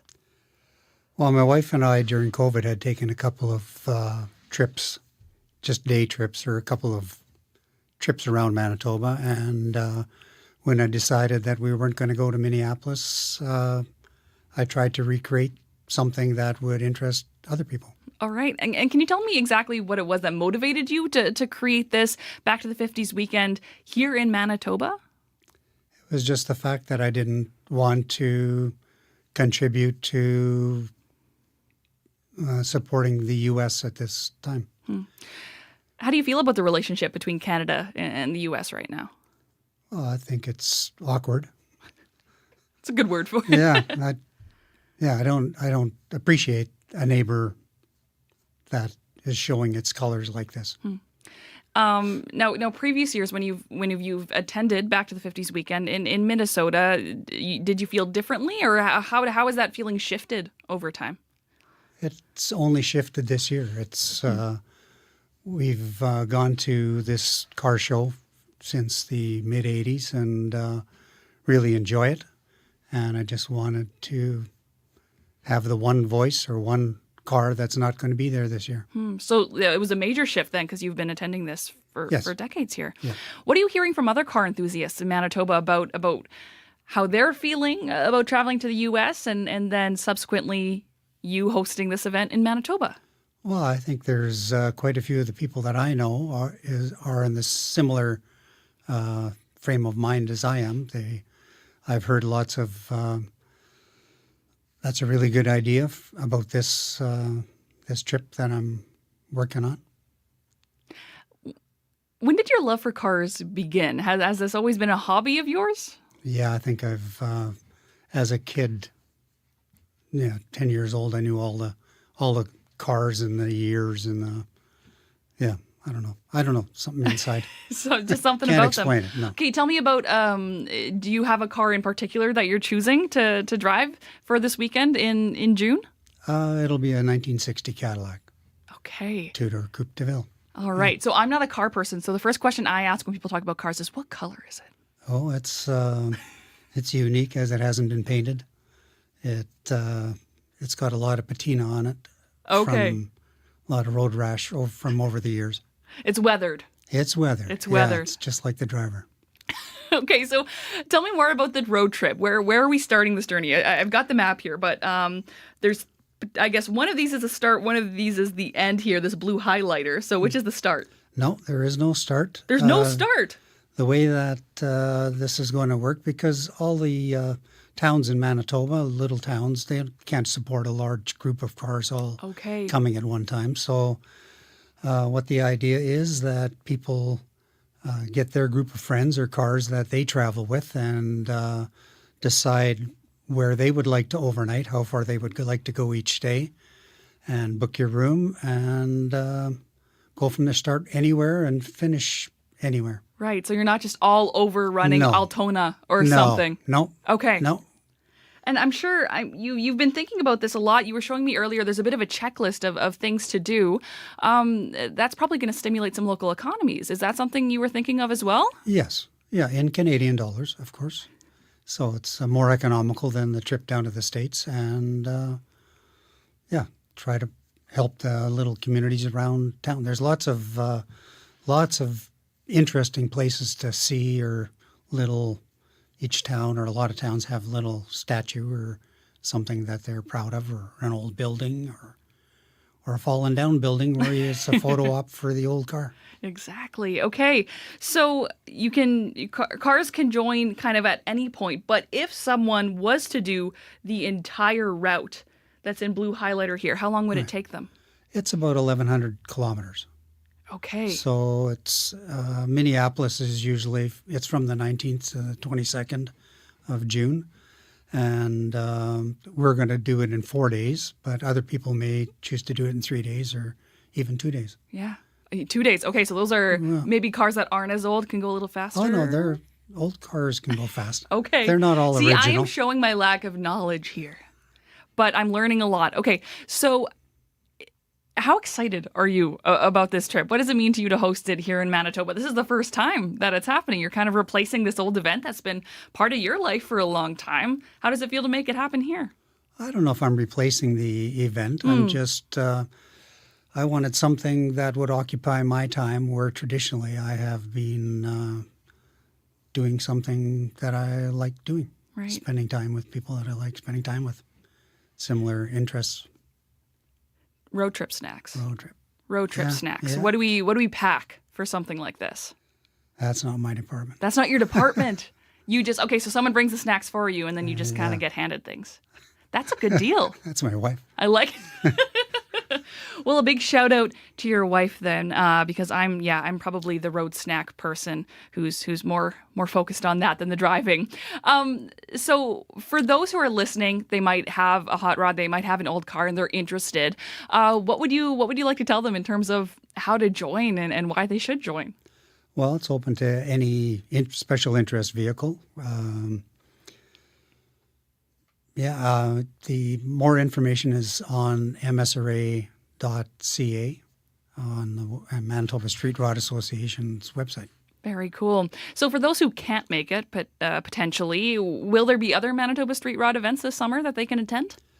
Yeah, there's a big one coming up in Brandon, the August first weekend, I believe, called the Western Canadian Nationals. Yeah, that's going to be a big run for Manitoba. Fantastic. Well, Albert, thank you so much for joining us here on Information Radio, and all the best with this road trip here. Yeah, thank you. Albert Gerbrandt is the organizer of Back to the 50s weekend and a member of the Manitoba Street Rod Association. I was toting my pack along a dusty Manitoba road when along came a trucker on the number 6 with quite a load. If you're going to Kagishka with me, you can ride. So I climbed on in with my mask, secured it nice and tight. He asked me if the pandemic had changed any of my plans. I said, listen, I ain't been anywhere in this here land. Ain't been anywhere, man. Ain't been anywhere, man. No riding mountain there, man. I wish I was there, man. Travel I haven't dared, man. I ain't been anywhere. Ain't been to Spruce Wood, Spirit Sands, Devil's Lake, Wawaniso, Pilot, Mount Selkirk, Riding Mountain, Minnedosa, Ethelbert, on the Knoll, Gladstone, Pennaway, Peguis, Fish River, Amaranth, Neepawa, Ebb and Flow with Sandy Bay, but buddy, if I had my way, I'd get a vaccination and I'd be out there for treaty days. Ain't been anywhere, man. Ain't been anywhere, man. No riding mountain there, man. I wish I was there, man. Travel I haven't dared, man. I ain't been anywhere. Ain't been to Thompson, Gimli, Gillum, Harlow, Water, Flint, Front, Carmen, Brandon, Lac du Bonnet, St. Adolphe, Starbucks, Sundance, Stony Mountain, Fisher Branch, Ottawa, Pine Dog, Broken Head, Birds Hill, Easterville, Shiloh, Wasaga, God's River, God's Lake, Dauphin River, Fox Lake. For Fox Lake. Ain't been anywhere, man. Ain't been anywhere, man. No riding mountain there, man. I wish I was there, man. Travel I haven't dared, man. I ain't been anywhere. Ain't been to Churchill, Grand Beach, Wild Shell, Lac Brochet, Hecla, Duck Bay, Cross Lake, St. Laurent, Tasqueacadie, with Tancoot, now with Sea Bing, Steep Rock, Beausejour, Nissachihuahua, Sitka, Posqueac, Long Plain, Way with Chicago. You say a place and I say where I can't go. Ain't been anywhere, man. Ain't been anywhere, man. No riding mountain there, man. I wish I was there, man. Travel I haven't dared, man. I ain't been anywhere. Ain't been to Garbage Hill, Porter's Place, Polo Park, Hattersfield, Main Street, Rossmere, North End, Transco to Central, St. B, Sage Creek, East Cordova, downtown Fort Rouge, Corridor, North Cordova. Not a single place that I've been in Manitoba since the lockdown, cause of dang old Corona. Ain't been anywhere, man. Ain't been anywhere, man. No riding mountain there, man. I wish I was there, man. Travel I haven't dared, man. I ain't been anywhere. But if I ask you for a road trip to Woboden when this is over, I expect you to say Skoden. Leonard Sumner, of course, with a Manitoba version of a country classic, I've Been Everywhere. You're listening to Information Radio on CBC Radio 1. It's time now for sports with Scott Regehr, I believe. Yes, it is you, Scott. How's it going? Good, Chloe. That was an exhausting listen. Trying to get through all those names. My goodness, well done. Scott, let's start here with the Edmonton Oilers. We can't not talk about it. They're drawing nearer to another berth in the Stanley Cup final. Yes, they are, Chloe, and an emphatic win over Dallas yesterday afternoon is the latest step along their way. Zach Hyman and Connor McDavid each scored twice in helping Edmonton take a 2-1 lead in that Western Conference final. The Oilers' biggest contributor, though, may have been their goalie, is Stuart Skinner. He only allowed one puck to get past him while stopping 33 others. It has been quite a change in fortune for Skinner, who, of course, lost his job to back up Calvin Pickard earlier in these playoffs due to poor play. I mean, that's the life of being a goaltender. Picks was fantastic coming in, obviously. Gave me a chance to work on some things, clear the head a little bit. But yeah, no, I've been feeling confident the whole time. It's just, even when I came back, first game we lost, letting 4, letting 5 against Dallas. Hasn't all been perfect. Skinner mentioning the opening game of the Western final, Chloe, where Edmonton collapsed late, allowing 6 goals and a loss. But since then, they have really tightened up defensively and now look, I would say, likely to return to the Stanley Cup final. For that matter, so are the Florida Panthers. They can book their spot tonight should they sweep Carolina in the Eastern final. And finally, we could have repeat champions in the PWHL this evening. The Minnesota Frost can win the Walter Cup with another victory over St. Anne's Jocelyn Rock and the Ottawa Charge. Chances are they're going to need extra time to do it. All 3 games so far have needed overtime, one of them triple OT, to decide things. I was watching a few videos of that triple OT game. They played 2 games. Yeah. Virtually two hockey games in one night. Ottawa earlier in the playoffs against Montreal went to quadruple overtime. They don't make OT, I don't think, financially in this, but they'll be in great shape by the time it's done. They have that anyhow. Yeah, the cardio, my gosh. Okay, let's move across the pond now where it was a big day in soccer. Yeah, it was. And we're not talking about the English Premiership where Liverpool were confirmed champions yesterday, Chloe. We're talking about the Belgian top flight where Union Saint-Gilloise was the league champ yesterday, named the league champ. And that is notable because they haven't done it in 90 years and because a Canadian led the charge. Brampton, Ontario-born Promise David came on as a substitute. He scored twice in the title-clinching match, prompting him to, do his best Freddie Mercury imitation. You know, yeah, I just want to hear that. We're making ourselves champion. I don't play 90 minutes, and I don't play every position. You know, somebody got to pass the ball to me before I put it in. So I think that today I was just the cherry on top. But everybody was ice cream. After finishing a season in Belgium where he was among the league's top scorers, David's expected to try on some new flavors of ice cream, namely with the national team at the upcoming Canadian Shield tournament as well as the Gold Cup. And then next fall, he's likely to join one of the big European leagues. In fact, Promise is already being touted as a replacement for his namesake and countryman, Jonathan David, with the French side, Lille. Did he just say that was the cherry on top and everyone else was ice cream? You got it. That's awesome. I kind of thought so. I want to use that in some point in my life. That's fantastic. Okay, lots going on in that country right now in sports, including in tennis. little virtual tourism there for our listeners who won't be able to make it to Paris this spring. Victoria Mboko is there right now, Chloe, and she's just won her match at the French Open. It was actually the first Grand Slam win of any kind for the 18-year-old from the Greater Toronto area. A straight sets decision over Wimbledon quarterfinalist Lulu Sun. There are very high hopes Mboko will become Canada's next great women's player. She has the serve, the court coverage, and the powerful backhand to pull it off. Her next match is tomorrow against an opponent from Germany, while we have two matches featuring Canadians on the Roland Garros clay today. Denis Shapovalov and Gabriel Diallo both in action. Thank you very much, Scott. Demand. Scott Regehr with CBC Sports. It's time for your CBC News. This is CBC News. Good morning. I'm Heather Wells in Winnipeg. At 7:30, it is 9 degrees. Get set to get warm in Winnipeg. Today, a hazy 25 will be scorching into the 30s by the middle of the week. A council member of Pimicikamak Cree Nation worries for her grandchildren as smoke from a nearby wildfire forces a partial evacuation of the Northern First Nation. More than 300 people, the elderly or those with breathing issues, have been taken out of the community. Executive Council member Shirley Robinson says two of her grandchildren with respiratory conditions are among those flown to Winnipeg on Saturday. It's been worrisome as a grandmother, but you believe in the higher power to take care of them while you're doing your work at the community level. A fire status report on the weekend shows the wildfire southwest of Pimicikamak is 1,500 hectares in size. A Winnipeg man is warning others after a lien was placed on his home and 13 others by a creditor looking to recoup money from a person with the same name. CBC I-Team's Caroline Bargut explains. Jaswinder Brar got a notice in the mail that said a $127,000 lien had been placed on his home.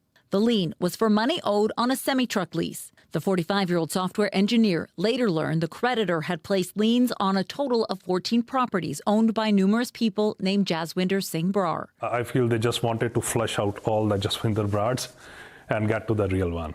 But they shouldn't have to do that. While Brar is happy he was able to have the lien removed, he says this shouldn't happen to anyone. The onus should be on creditors to find the right person, instead of targeting multiple people who share the same name.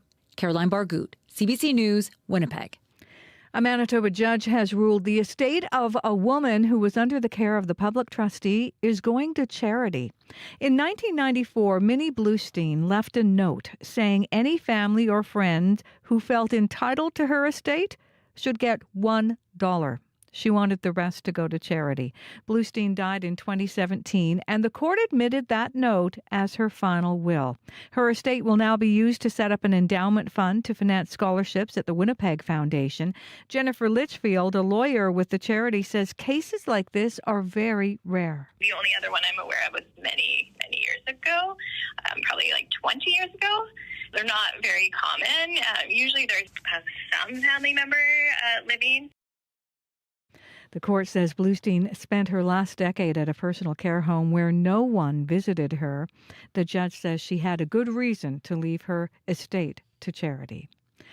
Another week begins and still no deal has been reached between Canada Post and the union for 55,000 postal workers. The two sides met yesterday and talks are expected to resume over the next few days as the union imposes a national ban on overtime as its preferred strike action for now. The last offer Canada Post presented to the union last week included wage increases and plans to roll out a fleet of part-time workers to facilitate weekend parcel delivery.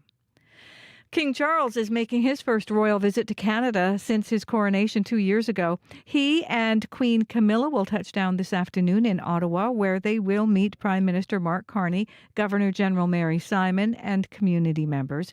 Carney has asked the King to read the throne speech tomorrow. It will set out the government's priorities for the legislative session. You can hear the latest national and international news coming up on World Report at 8. Well, hundreds walked yesterday to raise money for multiple sclerosis research. More than 700 people registered for this year's MS Walk at Kildonan Park. It was one of 50 walks taking place across Canada yesterday. Mona Bates at MS Canada's Prairies Division says the money will help thousands of Canadians diagnosed with the neurological disease. Canada has among the highest rates of MS in the world, with over 90,000 Canadians living with MS, and every day 12 Canadians are diagnosed. Bates says her organization hopes to raise $4 million at MS Walks across the country this year. The Winnipeg Walk had a goal of $210,000. You can find more news updated throughout the day at cbc.ca/Manitoba. Thank you very much, Heather. You're welcome. That is CBC's Heather Wells. You're listening to Information Radio on CBC Radio 1. The time is 7:35. I'm Chloe Friesen, filling in for Marcy Marcusa, and I am joined by the one and only Abby Adeyemi. Abby, you're taking a look at the weather, and we've still got some smoke in the air. Yeah, it's smoke in the air, but we have sunshine and warm temperatures across the province, tracking it from the south into the north. We're going to see hazy skies and light winds in most of this region. Yes, that special air quality statement is still in effect for southeastern regions from the Nopaming Provincial Park all the way. We're tracking it into the White Shell. You're going to notice it in Penoa, and then it stretches north through Flin Flon, Thompson. You will be feeling that smoke in the air due to the wildfire, reducing air quality and visibility in most of these regions. And I'll just add again, if you're having breathing issues, you need to reduce your outdoor times. Now, conditions in the Red River Valley region at this time. Winnipeg is seeing 8 degrees, mainly clear skies. The sun already made its appearance. Today we'll see a mix of sun and clouds with a bit of haze in the air. We warm up to 25 degrees with light southerly winds. It will feel mild and pleasant at some point. Tomorrow we're going to see more sunny conditions, and the smoke is still going to be felt in the air. For the Pembina Valley region, similar to Winnipeg, we're seeing in Modern Winkler, out in the Morris, clear, sunny, 6 degrees. Expect more. You're going to see haze in the sky also. Temperatures will touch 26.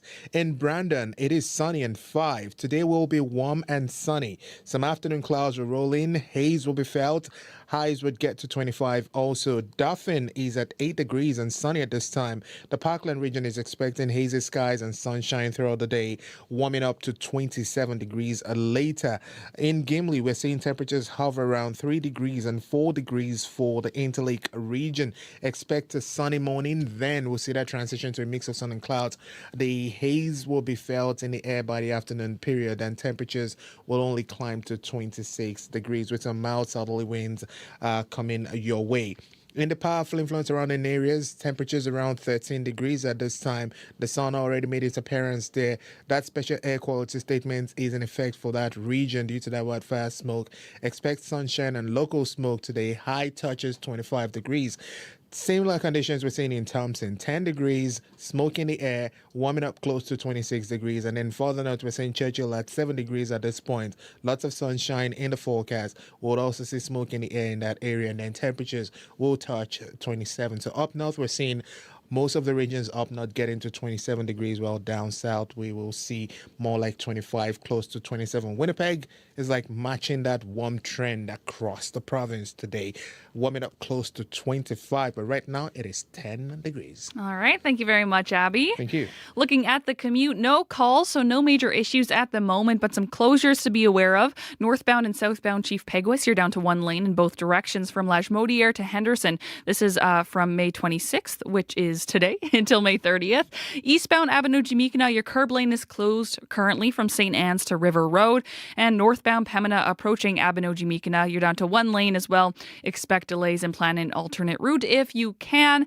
May McKillop, show director, is taking calls on the commuter line if you spot anything. 204-788-3093. You are listening to Information Radio on CBC Radio 1. Well, break out your butter and bibs. Serving up hundreds of lobster dinners in just one evening sounds like a lot of work. Luckily, the Charleswood Rotary Club has had decades of practice. The club's 37th annual Lobster Fest dinner is happening on June 13th. Funds raised from the dinner will go towards the many causes that the Rotary Club supports. And here to tell us more is David Soper. He's the Charleswood Rotary Club's president-elect. Welcome to the show. Thank you. Good morning. David, before we start, I need to admit something to you. And I don't want you to judge me for this. I've never had lobster before. Oh, you've been missing out. I think I have because this has been going on for 37 years. So something here is working. Take me back to the beginning. How did the Lobster Fest tradition start? Well, we have a member of our club, a gentleman by the name of Jim Forrestal, and he's from New Brunswick originally. And he's a retired Air Force individual. And 7 years ago, he came up with this idea that he had connections of an ability to procure lobsters, that this would be a different sort of fundraising thing. So he made arrangements. The first one was held, I think, in someone's backyard, one of the club members' backyard. Yeah. And then over the years, it just grew and grew. And prior to COVID, they would cook them all live at Iroquois Arena, at hundreds of people. With COVID, of course, that became impossible. And then after COVID, we transitioned to this drive-through concept. Okay. So it's changed slightly. The lobsters are caught in New Brunswick, cooked, chilled, air freighted here. And then the day of, all our club members volunteer. We package up the bags. So there's lobsters or chicken dinners in case you have a seafish allergy or something like options. that. So there's a lobster or a chicken, coleslaw, dinner roll, baked potato, half bottle of Pinot Grigio. Okay, this is fancy. I mean, lobster is fancy, but very fancy. And it's good to go. And by having the drive-through, so it's at Varsity View Community Club on Laxdale, and they've arranged the parking lot. So you just literally drive in, loop around. People bring you however many lobster or chicken dinners you've ordered. Right. And it just provides, I think, greater flexibility. People, because it's Friday, people will take them to the lake. Oh, I love that. Yeah. Yeah. Or we encourage people to get together with a bunch of people and make a bit of an event out of it. And as you're saying this is probably very rare to have New Brunswick lobster in Manitoba. Talk about the process of preparing these meals, getting together and preparing these meals. How do you cook a lobster? Well, there's a number of different ways. Okay. Some people like them chilled. You can make a little lobster salad, for example. Okay. In the package are instructions. So there's I did it for the first time last year. And some people do it on the barbecue. The way I did it was to take like a cookie sheet and then put a wire rack on top, put some water in the bottom, put it in the oven. I'm going from memory here. So. Yeah, this is all. Yeah, keep going. And then you just sort of steams away in your oven. Okay. So folks are going through the drive-thru and getting the lobster and they cook it to their liking. Yes. Yes, okay. So it's kind of up to you on how you want to prepare it. Exactly. Fantastic. Okay, so you have to do some cooking as well. How many lobsters do you fly in per year? Last year we were over 600. Wow. Or over 600 dinners. I'm not sure exactly how many of those were lobsters. Right, yeah, because some of them were chicken, but a lot. A lot of lobsters. Okay, for folks like me who have never had lobster before, how would you describe the taste? How would you describe it as a dish? Ooh. I'm not sure. I mean, it's have you had scallops? I mean, it's sort of seafoody. Okay. It's very good dipped in butter. Yes. I should add they're whole lobsters in the shell. So I double-checked just before I came in because for those who don't know how to do that, we recommend Gordon Ramsay has a YouTube video on how to get all of the lobster out of your lobster. And I double-checked just before I came in, and it seems to still be up. So. Okay, so as you are getting your lobster, you're probably looking up that videos to make sure that you're getting everything you possibly can. It's a lot of fun, actually. I mean, because it's like, I mean, you don't just sit down and eat. You got to crack the shells, and there's a whole thing to it. Right, it's very hands-on. Okay, so there's the lobster itself, but then there's the impact of this and this dinner. What are some of the causes that the Rotary Club supports with funds from Lobster Fest? Well, we support a number of things. We support Ukrainian refugees. We support West Grove Elementary School, Rossbrook House. We have scholarships for 3 high schools in Charleswood. There's a number of various youth leadership activities. Just on the weekend, I went to send off a delightful young woman who's off to something called Adventures in Citizenship in Ottawa, where they learn about government and things of that nature. There's and then our main project is the Assiniboine Forest. We are the stewards of the forest, and that's, well, I guess, the signature project of the Winnipeg Charleswood Rotary Club. Do you know how much, on average, the Rotary Club raises with Lobster Fest yearly? I think last year around $15,000. Wow, okay. So it's a very important part of our fundraising and allowing us to carry on doing the things we do. Right, and after 37 years, I'm sure people really look forward to it. It's a tradition. Yes. Beautiful. What's your personal favorite part of Lobster Fest? What are you most excited for on the 13th? I think just an opportunity to get together with people and have a different, interesting, fun dinner. Love it. Okay, David, thank you so much. Best of luck with Lobster Fest and flying in all of those lobsters from New Brunswick. Well, thank you so much for an opportunity to promote our event. David Soper is president-elect of the Charleswood Rotary Club. Their 37th annual Lobster Fest dinner is on June 13th. And of course, you can learn more at charleswoodrotary.org.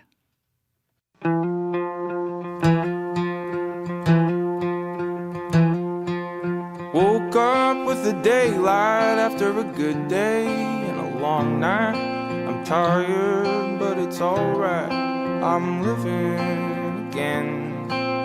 Loading up the rental and trying to be gentle with my sister on the telephone. She's feeling down again. I got the life that I want. I'll have some time in August. You're out of my sight, but you're sure on my mind. I promise.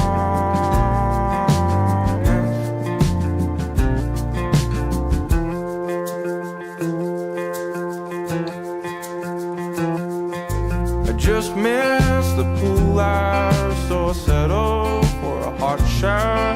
Single cigarette and a happy hour all to myself. Tomorrow hit the highway, Denver, then an airplane, Calgary, then a time change, and I'll be back at home with you.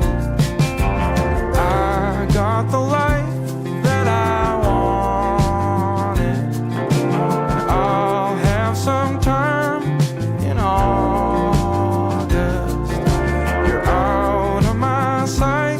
You're sure on my mind, I promise.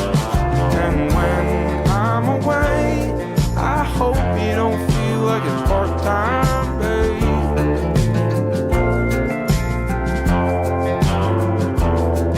Yeah, when I'm away, I hope you don't feel like it's part-time, babe.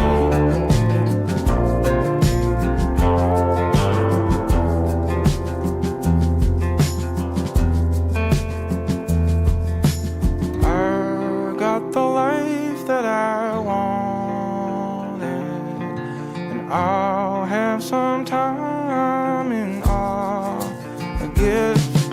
You're out of my sight, but you're sure on my mind. I promise. You're out of my sight, but you're sure on my mind. I promise. It's It's a song from Winnipeg singer-songwriter Field Guide. That one's about being a touring musician, the highs, the lows. That's called Life I Wanted. Here on Information Radio on CBC Radio 1, 89.3 FM, 990 AM, and everywhere on your CBC Listen app, or hello to the folks watching on YouTube. I'm Chloe Friesen, filling in for Marcy Marcusa, and I am filling in for Marcy Marcusa because both Marcy and show director Corey Funk are in Lac du Bonnet today. Information Radio has been invited to broadcast from the Kirkland Farm on Wendigo Road tomorrow morning, an area of the RM hit hardest by wildfires, with 2 people losing their lives. Marcy and Corey will hear from residents and officials in the area about the way forward after a devastating moment in our province's history.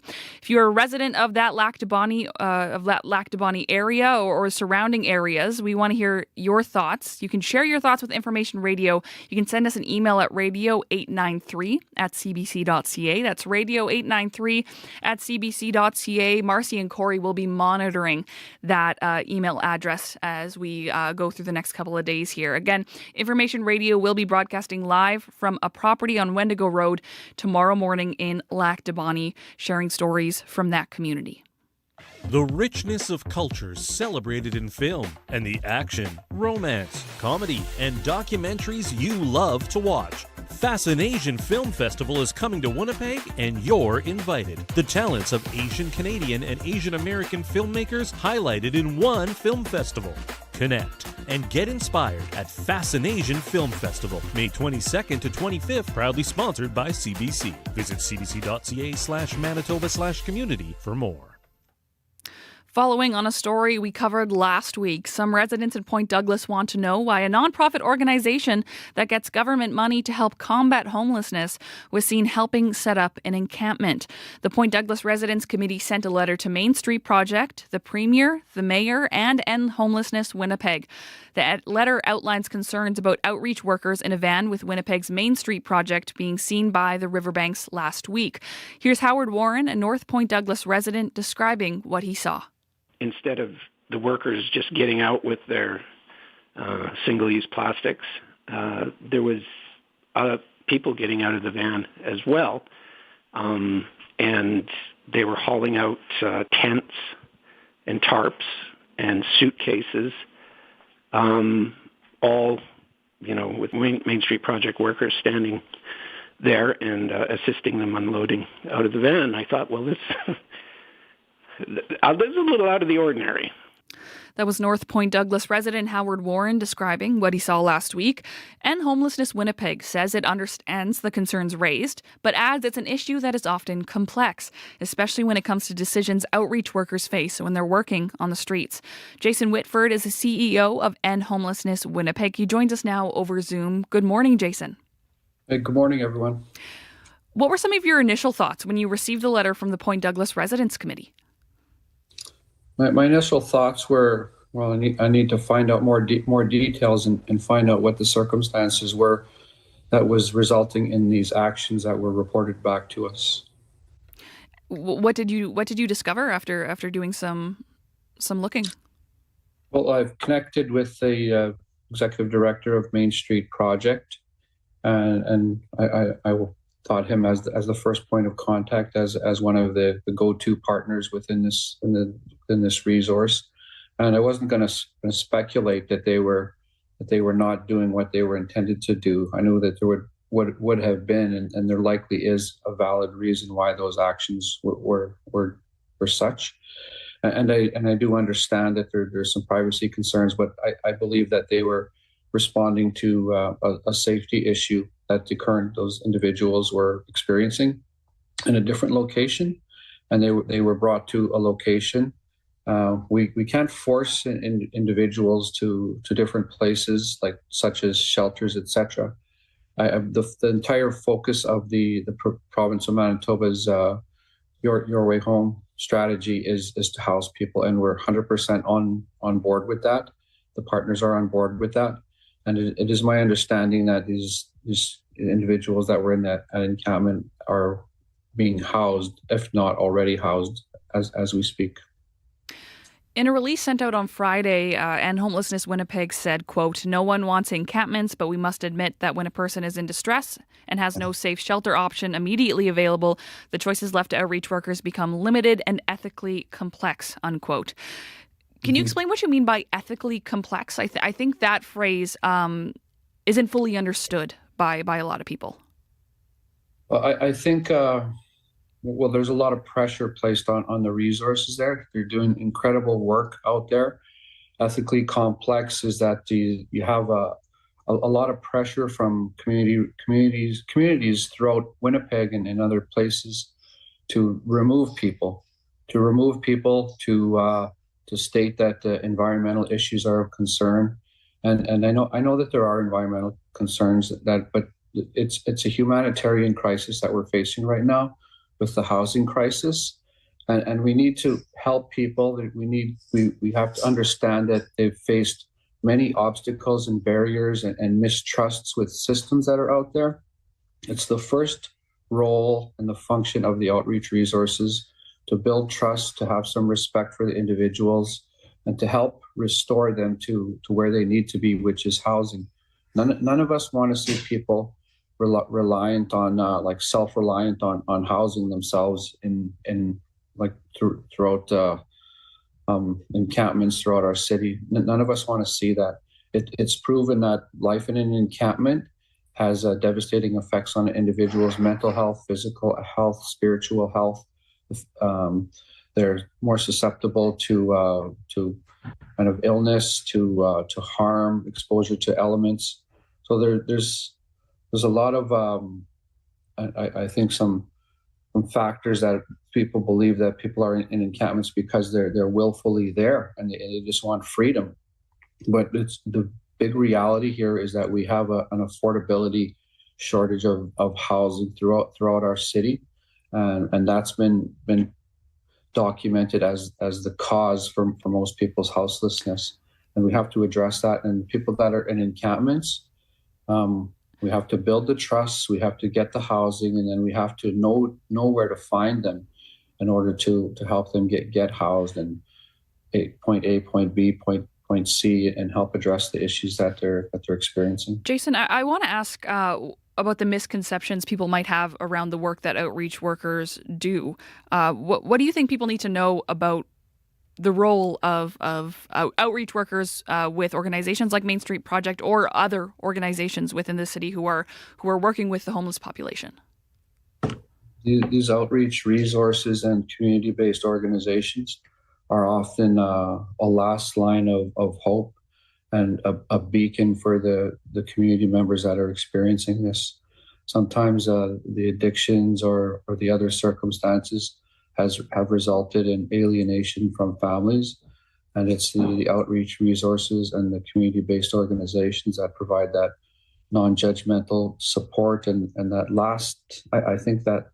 last beacon of hope to a lot of the individuals that are out there. Jason, what steps is your organization? Sorry, I think the Zoom just paused a little bit. I'm sorry for speaking over you there. Lastly, what steps would you say your organization is taking to address some of the concerns made by folks in the North Point Douglas neighborhood? We're hoping to bring some of the partners together to find out more of the details and some of the challenges out there. And there's, of course, limited resources. We have limited housing, but the most coordinated approach that we can to help people. I know our city, like a few years ago, had people living in bus shacks, and there was all hands on deck helping people out of those bus shacks, and we don't see that anymore. And we hope to do the same thing with encampments.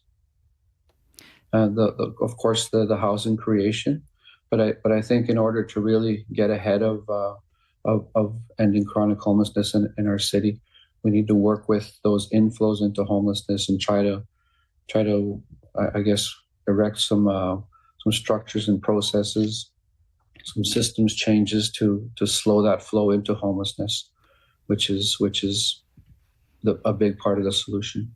Jason, thank you so much for joining us this morning on Information Radio. Appreciate it. Thank you very much. Jason Whitford is the CEO of End Homelessness Winnipeg. For more on this story, you can head over to our website, cbc.ca/Manitoba. Time for a quick look at news headlines with Heather Wells. Good morning. Well, a council member of Pimachikamak Cree Nation worries for her grandchildren as smoke from a nearby wildfire forces a partial evacuation. More than 300 people, the elderly or those with breathing issues, have been taken out of the community, among them 2 grandchildren of Executive Council member Shirley Robinson are now in Winnipeg. Right name? Wrong house. Liens were slapped on 14 properties registered to people with the same name. We're going to hear from one of them in our next local news coming up at 8:30. Thank you very much, Heather. Still to come on Information Radio, teens and summer jobs go hand in hand. But according to a recent Stats Canada report, more youth are struggling to find work right now.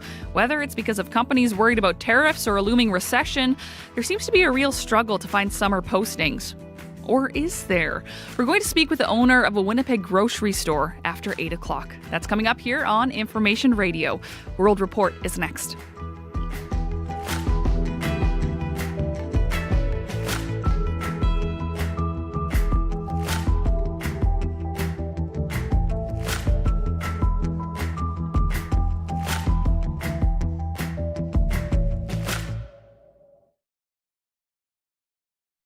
On Cue with Tom Power. Why are some of the best moments in your life the most unexpected? Dan Mangan and his band decamped to a cabin to just jam and hang out. They surprised themselves by making an album, one Dan calls the best of his career. What happens when you let go of expectations? Dan will be here to tell you.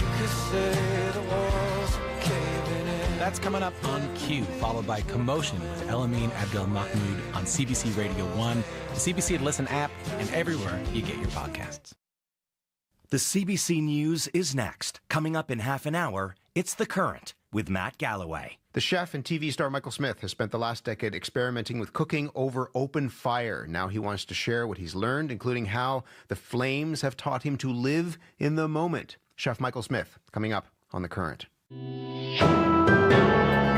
This is World Report. Good morning. I'm Marcia Young. It is a busy morning in the House of Commons. Honourable members of the House of Commons, it is the desire of the Right Honourable Deputy of Her Excellency the Governor-General that this Honourable House attend him immediately in the chamber of the Senate. MPs have been summoned to the Senate chamber and they were officially tasked with electing a new speaker today. It is an important role, one that must be filled at the start of each session of Parliament, and 6 candidates are running for the position. John Nader and Chris d'Entremont were in the running, but they have backed out before the voting began. Janice McGregor is here from our Parliamentary Bureau. Janice, how is this race shaping up? Marcia, there is an incumbent. Liberal Greg Fergus was the Speaker in the last Parliament, and he has some support. For example, Green MP Elizabeth May said she will be backing Fergus to continue. The question is, has he done enough to mend fences? Because Fergus faced down not just 1 but 2 votes calling on him to resign in the last Parliament after several incidents where he participated in Liberal Party events or made overtly partisan statements when he was supposed to be focused on his non-partisan role as Speaker. If votes in this House are close, neither the Conservatives nor the Liberals may want to have given up one from their caucus to have served as Speaker. On the other hand, the gap between the two parties in terms of seat count probably means that one vote isn't big enough to tip the balance. So this really comes down to who MPs trust to be fair. So if Liberals do want one of their own, other than Greg Fergus, in this role, who could it be? Veteran Toronto MP Rob Oliphant was out making his elevator pitch to reporters yesterday. I think I can use a sense of humor.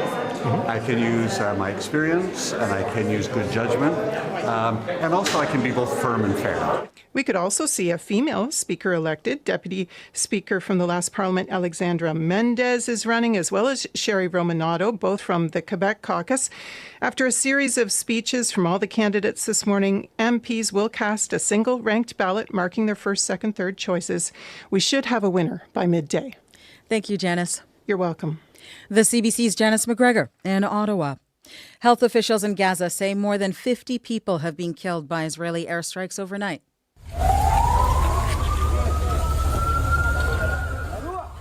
Emergency workers pulled people from the rubble of a school. Palestinians had been using it as a shelter. Officials say more than 30 people were killed while they slept there. Israel's military says it was targeting militants who were operating out of the building. It also says 3 more projectiles have been fired from Gaza towards southern Israel. One was blocked by the missile defense system. The others landed inside Gaza. A judge in London, Ontario, is expected to rule this hour on whether certain evidence is admissible in the trial of 5 former World Junior hockey players. All 5 have been charged with sexual assault. All pleaded not guilty. But as Karen Pauls reports, text messages sent between 2 other members of the 2018 team could serve as evidence against them if the judge allows. Well, it sounds like this is critical evidence with respect to the defendant, Mr. Dubé, and whether or not he's culpable for having sexually assaulted the complainant by virtue of slapping her. Sarah Lehman is a criminal defense lawyer in Vancouver who's not involved in this trial but watching it closely. She's referring to testimony by the Crown's witness, Vegas Golden Knights forward Brett Howden, who told court he can't remember writing text messages to another teammate in which he described Dylan Dubé hitting the complainant's buttock so hard, quote, it looked like it hurt so bad. Howden says he believes he was being truthful at the time. But the question is whether or not those text messages are an accurate or reliable depiction of what was going on, or if they were just simply something that was texted to a friend flippantly and, of course, never intended to be relied upon for their accuracy now at trial in a criminal proceeding. Normally, text messages are considered hearsay and inadmissible in court. Nick Cake is a former Crown, now a criminal defense lawyer in London, who's also watching this case. He says there's a lot at stake for both sides. I think it's important for the Crown and EM because it works to corroborate some of the things that she was saying. In relation to the defense, this is an important piece of evidence to keep out. The defense will be able to cross-examine Howden later today. Karen Pauls, CBC News, London, Ontario. U.S. President Donald Trump is calling out his Russian counterpart. Trump says Vladimir Putin has gone absolutely crazy following a major round of aerial attacks on Ukraine. I'm not happy with what Putin's doing. He's killing a lot of people, and I don't know what the hell happened to Putin. I've known him a long time, always gotten along with him, but he's sending rockets into cities and killing people, and I don't like it at all. For a third straight night, parts of Ukraine have been hit with hundreds of missiles and drones. At least 12 people were killed in a strike over the weekend. Dozens more were injured. Trump says he's considering imposing new sanctions on Russia. He's also criticizing Ukrainian President Volodymyr Zelensky for comments he made online.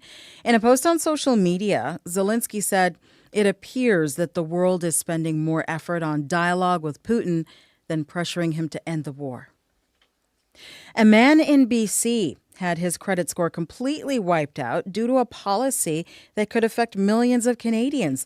The policy allows a credit bureau to reset the score, and it can happen without warning or explanation. Rosa Marcatelli and the Go Public team have more on why experts say it's time for clear, consistent rules across the country. It's been crazy. David Tregear says getting credit was never a problem. That's until the rejections piled up. A car loan, credit cards, and more all denied. He checked his Equifax account, shocked to see his credit score was reset to 0. Well, I was just stunned. I was like, what do you mean I don't have credit? He says the fallout has been serious because many lenders only check Equifax. Lenders judge you by your credit score. The higher, the better. Only after GoPublic's questions did Equifax reveal its little-known rule. If a file is inactive, consumers may be labeled unscorable, and their credit score drops to 0. Tregear says it's true he stopped using credit to stay out of debt, but never expected to be punished for it. Now, Equifax tells him it's a 2-year cutoff, but won't say if that's true for everyone. I mean, this has to be rectified somehow. off. There's no TransUnion, Canada's other major credit bureau, says it doesn't reset scores.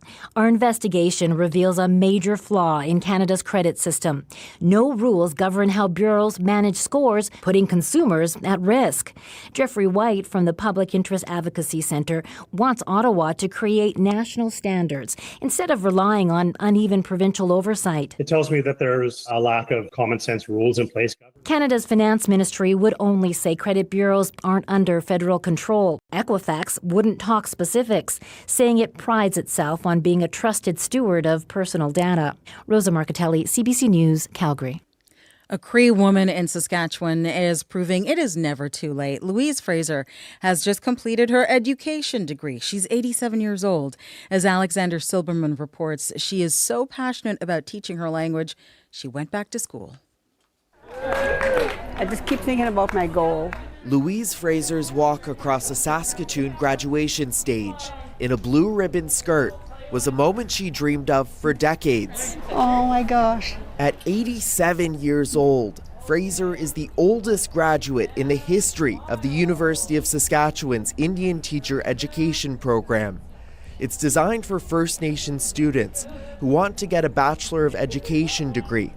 Fraser, a member of Mistawasis Nehewik in Saskatchewan, says she lost her Plains Cree language as a child after being sent to residential school. I always wanted to get it back, to learn it again. Parents aren't speaking the language to their children. I thought going back to school would be a way of getting it back. Kelsey Fraser is her granddaughter. She says her accomplishment is a moment of reconciliation and healing. Her getting this degree is her way of reclaiming a part of her that was lost, a part of her that was actually stolen from her. Lori-Ann Daniels is an instructor and mentor that worked with Fraser. She says it was empowering for younger students to learn with her. She never gave up, and it was perseverance that got her to this space today. With her degree in hand, Fraser's next goal is to visit schools to teach Cree, hoping to share her story and culture she never let go. Alexander Silberman, CBC News, Regina. And you can see Louise Fraser and her graduating classmates at cbcnews.ca. Click Indigenous. That is the latest national and international news from World Report. I'm Marcia Young.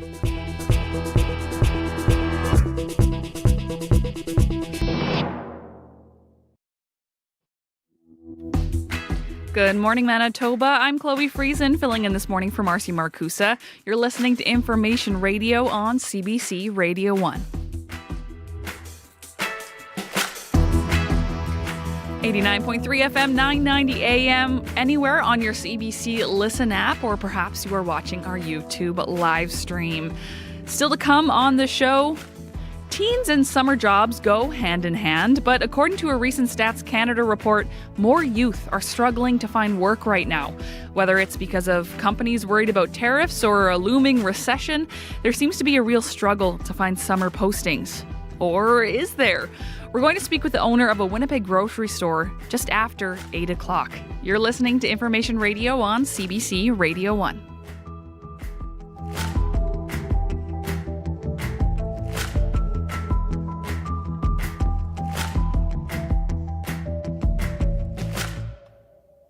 But first, CBC's Heather Wells joins us for a look at news headlines. Good morning. Well, 300 people have been forced out of Pimicikamat Cree Nation because of smoke from a nearby wildfire. Leaders in that Northern First Nation were removing the elderly as well as people with chronic breathing issues. Among them, two of Executive Council member Shirley Robinson's grandchildren. We're going to hear how she feels divided and concerned. And the Winnipeg Foundation is inheriting $500,000 from a woman who left the bulk of her estate to charity. Minnie Bluestein died under the care of Manitoba's public guardian and trustee in 2017. In a note from 1994, she wrote, "Any relatives or friends who feel entitled are each left $1.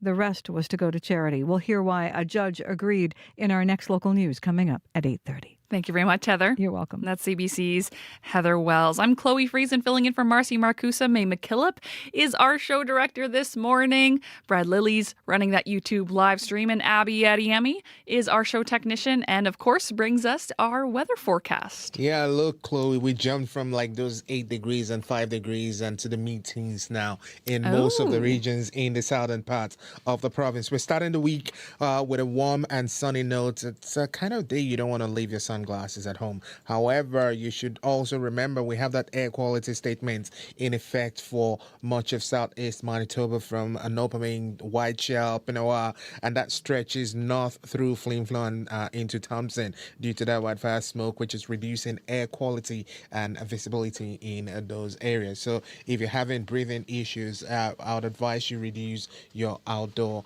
time so you can stay safe. But Winnipeg at this time, we are at 13. It's a beautiful sunny morning. As we move through the day, we should expect the sun to hang around. A few clouds will try to sneak in around your lunch break. There'll be a bit of haze hanging around also, just given that a soft sky, that's, filter that looks golden. It stays warm and we get to a high of 25 degrees. And in the evening period, we'll see partly cloudy conditions with continued haze. In the other southern part of the province, we're seeing 8 and 13 degrees already from Brandon Dauphin all the way down to Gimli. Enjoying sunshine already at this time, and we'll see highs between 24 and 27 degrees. And up north, we're seeing temperatures between 10 and 14 at this time, warming up close to 27. But right now, Winnipeg, we are at 13. I gotta look at the window again sometime soon here, Abby. Sounds lovely. Lovely. Thank you, Abby. That is CBC's Abby Adiemi. A few issues on the commute this morning. We got a call from Chris calling. He reminds listeners that the Louise Bridge is closed. That causes a lot of delays in that area. Thank you for the call, Chris. As well, northbound Pembina, we're looking at a stalled car in your turning lane onto Stafford. As well, southbound Henderson approaching Chief Peguis. There's currently a stalled vehicle blocking your southbound middle lane. If you have anything to add to that list or any updates, please call us at 204-788-3093.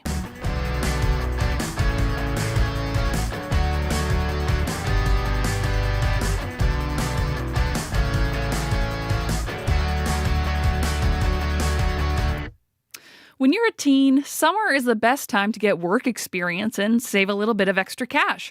But it seems the days of young people walking into a business and getting hired on the spot are gone. For the month of April, Stats Canada reported the youth unemployment rate rose 14.1%. For context, 2 years ago, it was just 9.8%. So why are teenagers struggling to find work right now? Some experts say tariffs and a looming recession are to blame.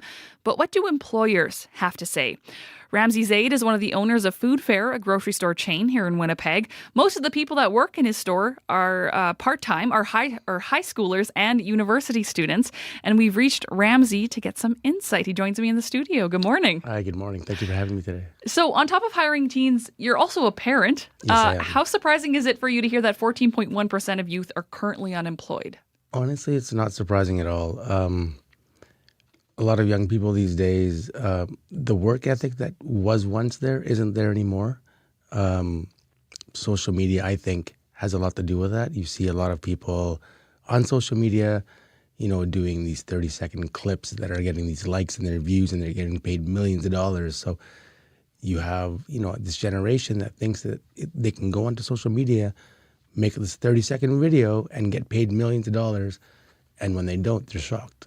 Okay. Are you have you seen this? Have you heard from teens that give you that pushback? Like, why would I take a minimum wage job when I can do this instead? Absolutely. I mean, they think that just because you can make a video and upload it, you're going to get paid. But a lot of them don't know that it's a very, very small percentage of people that actually get paid on social media. And that's very different from a lot of people's experience. Like you've shared with us that you've worked your entire life. You said you started working at a young age. Mm-hmm. Can you tell me about your first job? Sure. Obviously, my first job was with my family. So, 13, 14 years old, I'd be going into the store on the weekends, working with my dad, stocking shelves, sweeping floors, helping, carry groceries to people's cars, just whatever was needed to be done. So why do you think then, we're looking at this 14-ish% of unemployment, why do you think so many teens are struggling to get work? Is it just that mindset you talked about earlier? No, I think there's more. Our public education system probably has a lot to do with it too, because there's this thing now where you can go to school, it doesn't matter how well or how bad you do, no one gets left behind. There's this new way of thinking where you can not do what you want, but no matter how poorly you do, you're still going to pass. And in the workforce, in the workplace, you have somebody that's actually paying you. You're not getting graded. So they're expecting something in return. So you have to do your job. And a lot of the young students, their attention span isn't there anymore. The work ethic, parents, they work hard. So every generation works harder so that they can give their children more than what they had. So maybe, the young kids, even myself, I give my kids more than what I received. And so maybe that has a lot to do with it also.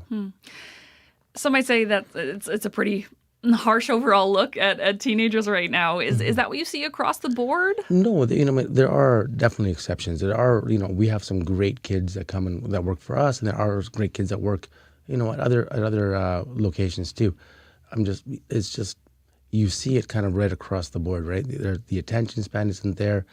The communication level of kids, talking to people, especially in retail, you have to be able to hold a conversation and talk to people.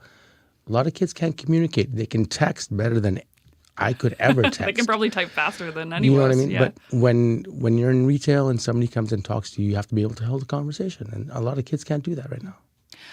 Walk me through your hiring process. We've done some stories here at CBC Manitoba about writing your resume, your cover letter. A lot of this is online these days. A lot of this we've talked about goes through different AI systems to filter out resumes. How does it work for you in your grocery store chain? For me personally, I will not hire online. Okay, not at all. Not at all. No, I'm a big believer in coming to the store, shaking my hand, looking me in the eye, talking to me. I want to see what you look like. This is a retail store. So the way you look and the way you present yourself has a big part to do with it. Customers are coming in the store all the time. So I want to be able to see who I'm hiring, what you look like. If you can hold a conversation with me, if you can look me in the eye, we ask some basic questions, how you answer those questions. If you can't come to the store with a resume, if you're not going to make the effort, I won't. What about for folks who might have different accessibility needs, where looking someone in the eye might be, for example, uncomfortable for someone on the autism spectrum, or they might be better suited to different positions? How does that come into play for you? Well, and that's the other reason why we want you to come to the store, because online you would never know that. Right. Right. So if that is an issue, then we can certainly talk about that. We can find and cater something for you. But online, I would never know that. Right. You want to meet the person. And a lot of people would never share that online either. Let's talk about the time that the teens are entering the workforce, because it's different than for a lot of other generations. It's a time of financial struggle and uncertainty, inflation, cost of living. For a lot of folks, university fees are really high. Do you hear these concerns from young people when they're talking about finding work and wanting work? Absolutely. Right now, their schooling is tough. Everybody wants to do well, but at the same time, they need to also make money. So a lot of, trying to work around the schedule of young people is pretty difficult, especially when they're active with school and sports. The minimum wage is higher, right? So, and the cost of living is higher. So the people that we have working already are asking for more hours, right? So to go and hire somebody new sometimes is good, but also does you a disservice sometimes too with the employees you already have. Right, because you want to give priority to the current employees. Sure. Gotcha. Yeah, you don't want to lose them. Yeah. What would you say to parents who might be listening to this conversation, who've been working with their kids really hard to try and find that summer gig? Sure. What should they know? Well, I think encourage them that when they do go out looking for a job, you have a printed resume, because that goes, it says a lot. Dress up, comb your hair, put on a pair of pants that aren't ripped, maybe a button-up shirt, something that, presentable. You get a lot of kids that come into the store that apply for a job and they have their hoodie up and their hair is messy. And do you really see that hoodies up? all the time. Really? All the time. Your hair hasn't been combed all day. It looks like you just woke up and your parents forced you to go and apply for a job. So that effort makes a... Sure, just, a little bit of effort goes a long way. Yeah. Okay. Ramsey, when it comes to doing an interview and hiring someone, especially someone in Gen Z, do you have any trepidation about hiring from this younger generation? Not at all. I mean, we have... The fact of the matter is we have to hire them. Right. Right. So I think for us, our job is when we do find someone that we think is a good fit is to help train them, to teach them, to help mold them in the proper way so that they could maybe help somebody later on, or we can make them into better employees for not just for us, but for whatever path they take later on. Do you feel like your approach is out of the ordinary compared to a lot of other places that might be hiring summer students? I don't think so. I think a lot of places are in the same, have the same issues and have the same problems. So I think we all need employees, right? So I think we're all facing the same struggles. Ramsey, thank you so much for joining us today and providing that insight. I don't think it's one that we hear or get all that often. Thank you. Ramsey Zaid is the owner of Food Fair here in Winnipeg. Breaking tonight, every day.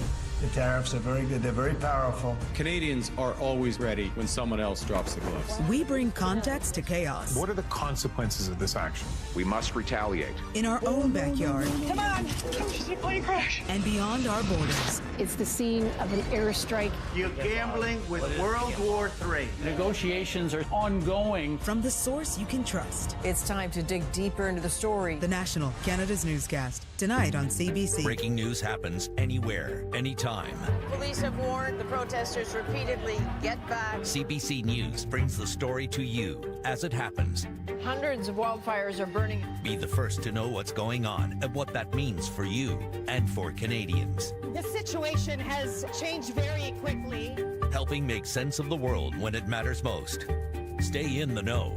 CBC News.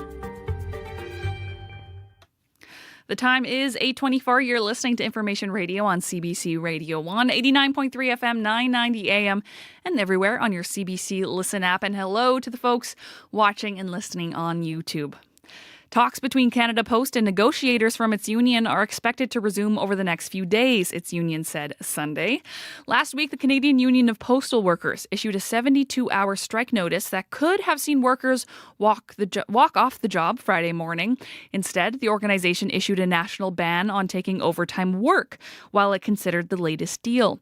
CBC News reporter Tricia Kindelman explains the latest on that story.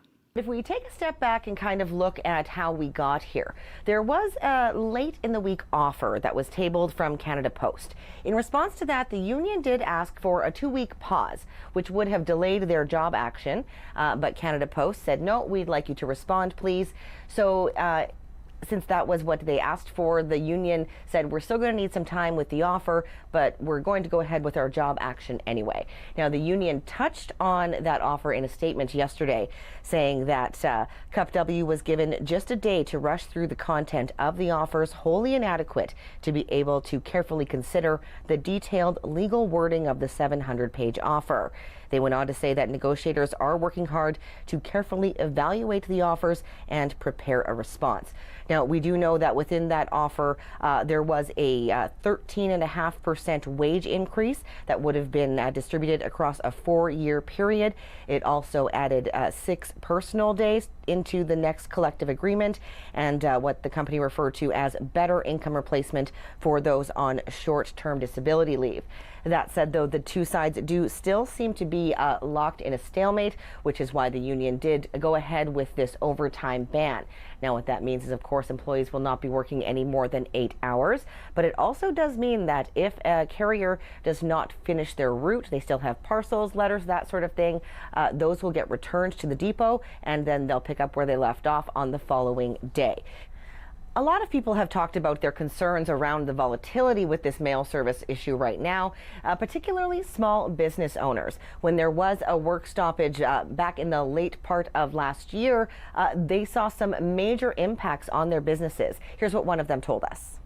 We rely very heavily on our online sales. It's about half of our business. And going after what happened last time with the strike, we saw about an 80% drop in online sales. An order can be anywhere from $5 to $25, costing them $2 to $4 to ship it. Now all of a sudden you're seeing a 5 to 6x on shipping costs for the exact same item. Nobody's going to make a purchase anymore. Now, Canada Post says they have lost more than $3 billion since 2018, and they are on track to record more losses this year. Canada Post is, of course, a Crown corporation, which does leave some experts asking, where is the government in these negotiations? There's this sort of ghost hovering over it, the ghost of the government of Canada that has been completely silent on restructuring, on what's going to happen to the post office as it continues to lose money. And so they're negotiating, the two parties, and I don't blame either of the two parties, CUPW or the Canada Post management, but this is the real problem, that the banker and the regulator in the background hasn't disclosed their hand yet. In January, the government did announce that it would lend Canada Post $1 billion in order to prevent it from insolvency, but it has not commented yet on the status of negotiations between the company and the union. That was CBC News reporter Tricia Kindleman speaking on CBC News Network on Sunday. I'm Chloe Friesen filling in for Marcy Marcusa. A quick reminder on some air quality warnings in effect for Victoria Beach, Nopaming Provincial Park, Pine Falls, Whiteshell, Lac du Bonnet, and Pinawa.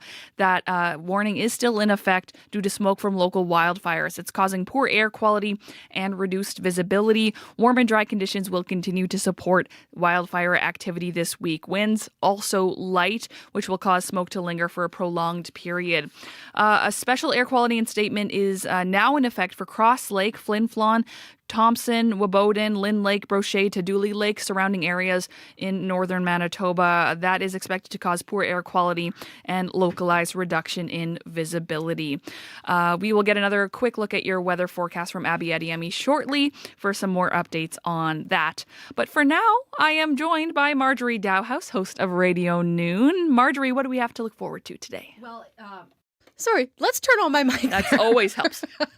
As you heard on Friday, there was an announcement by the province that for frontline daycare workers, they would see their wages increase by $5 an hour.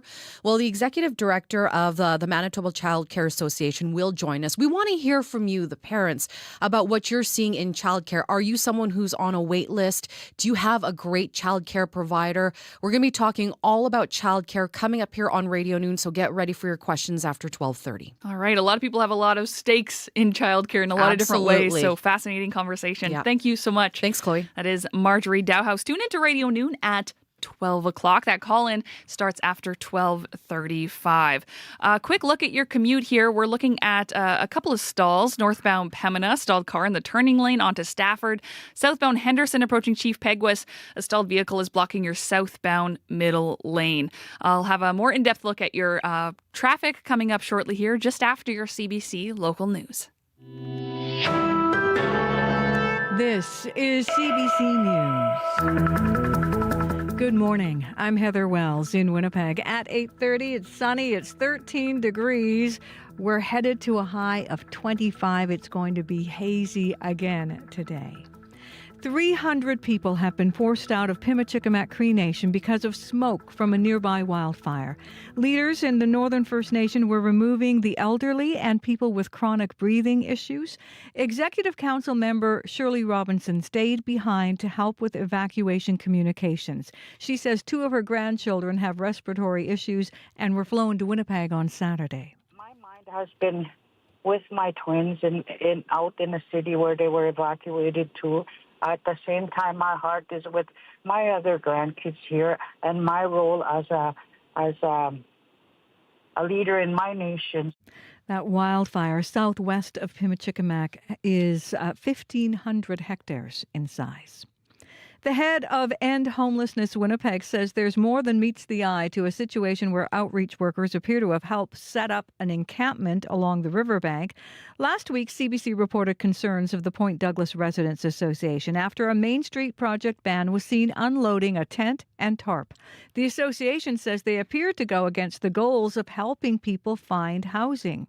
Jason Whitford at End Homelessness Winnipeg understands in that situation, outreach workers were helping someone relocate from one encampment to a safer place. Whitford says it is a complex situation. We're hoping to bring some of the partners together to find out more of the details and some of the challenges out there. And there's, of course, limited resources. We have limited housing, but the most coordinated approach that we can to help people. Whitford says the biggest challenge is finding enough affordable housing quickly to help people out of encampments. A Winnipeg man says he went through 4 days of hell trying to have a lien removed from his home. Jaswinder Brar says a creditor placed a $127,000 lien on 14 properties belonging to a number of different men with the same name in order to try to recoup money owed on a semi-truck lease. The lien was removed from his home after he provided his ID showing they had the wrong person. Still, the ordeal has had a lasting impact. The cost I paid during those 4 days of stress, so I don't know what, nobody can compensate for that. Experts in the field say creditors don't always know how many assets a person owing money might own, and sometimes they place liens on multiple properties to ensure they cover all the bases. A Manitoba judge has ruled the estate of a woman who is under the care of the public trustee is going to charity. In 1994, Minnie Bluestein left a note saying any family or friend who felt entitled to her estate should get $1. She wanted the rest to go to charity. Bluestein died in 2017, and the court admitted the note as her final will. Her estate will now be used to set up an endowment fund to finance scholarships at the Winnipeg Foundation. Jennifer Litchfield is a lawyer with the charity and says cases like this are rare. The only other one I'm aware of was many years ago, probably like 20 years ago. They're not very common. Usually there's some family member living. The court says Bluestein spent her last decade at a personal care home where no one visited her. The judge says she had good reason to leave her estate to charity. A new session of Parliament begins today with Prime Minister Mark Carney and Conservative leader Pierre Poilievre ready to get to work. This is one of the most rapid returns of Parliament in Canadian history, and it will be one of the most busy returns to Parliament in Canadian history. And while we narrowly missed forming government, we now have every duty to fight for change. Now, Poilievre won't be allowed in the House of Commons, having lost his seat in the April election. The first order of business this morning is the election of a new Speaker of the House. 6 candidates are in the running. Hundreds walked in Kildonan Park yesterday, raising money for multiple sclerosis programming and research. It was one of 50 MS walks taking place across Canada yesterday. Mona Bates at MS Canada's Prairies Division says the aim is to help Canadians diagnosed with the neurological disease. This event and the events across the country, we're hoping to raise $4 million to fund programs and services and also important research that's happening right here in Canada. The Winnipeg event aims to raise $210,000. Bates says more than 90,000 Canadians are living with MS. 12 are diagnosed every day. You can find more news updated throughout your day. All you have to do is head to cbc.ca/Manitoba. Thank you so much, Heather. You're welcome. Thank you. CBC's Heather Wells. Abby Adeyemi is here for a quick last look at the weather forecast. Sunny and warm across the province with some haze from the wildfire in the air. Air quality statements also in effect for parts of southeast Manitoba into the northern regions. And down south, we're seeing temperatures climb close to 27 degrees. Up north, we see warm and smoky skies with highs around 25. Winnipeg right now, 13 and sunny, and we get to 25 later today. Thank you very much, Abby. A quick last look at your commute. Northbound Pembina, a stalled car is in the turning lane onto Stafford. Northbound Lage from Peguis Trail to Concordia Bridge is very backed up this morning. Thank you to the whole team who helped put together today's show. Our producers, Marshall Hodgins, Jenniba Dasso, Sierra Sanders, Chidi Akuma. Our YouTube producers, Brad Lillies, Abby Adeyemi. Our technician, May McKillop. Our show director, Nellie Gonzalez, is the show producer of the Current Affairs Unit. And Leif Larson is the senior producer of audio. I'm Chloe Friesen, filling in for Marcy Marcusa. A reminder that both Marcy and show director Corey Funk are in Lac du Bonnie today. And Information Radio tomorrow morning has been invited to broadcast from the Cartland Farm on Wendigo Road tomorrow morning. It's an area of the RM hit hardest by wildfires, with 2 people losing their lives. Marcy and Corey will hear from residents and officials in the area about the way forward after a devastating moment in our province's history. If you are a resident of Lac du Bonny or in the surrounding areas and want to share your thoughts with Information Radio, email radio893@cbc.ca. Again, Information Radio broadcasting live tomorrow from Lac du Bonny.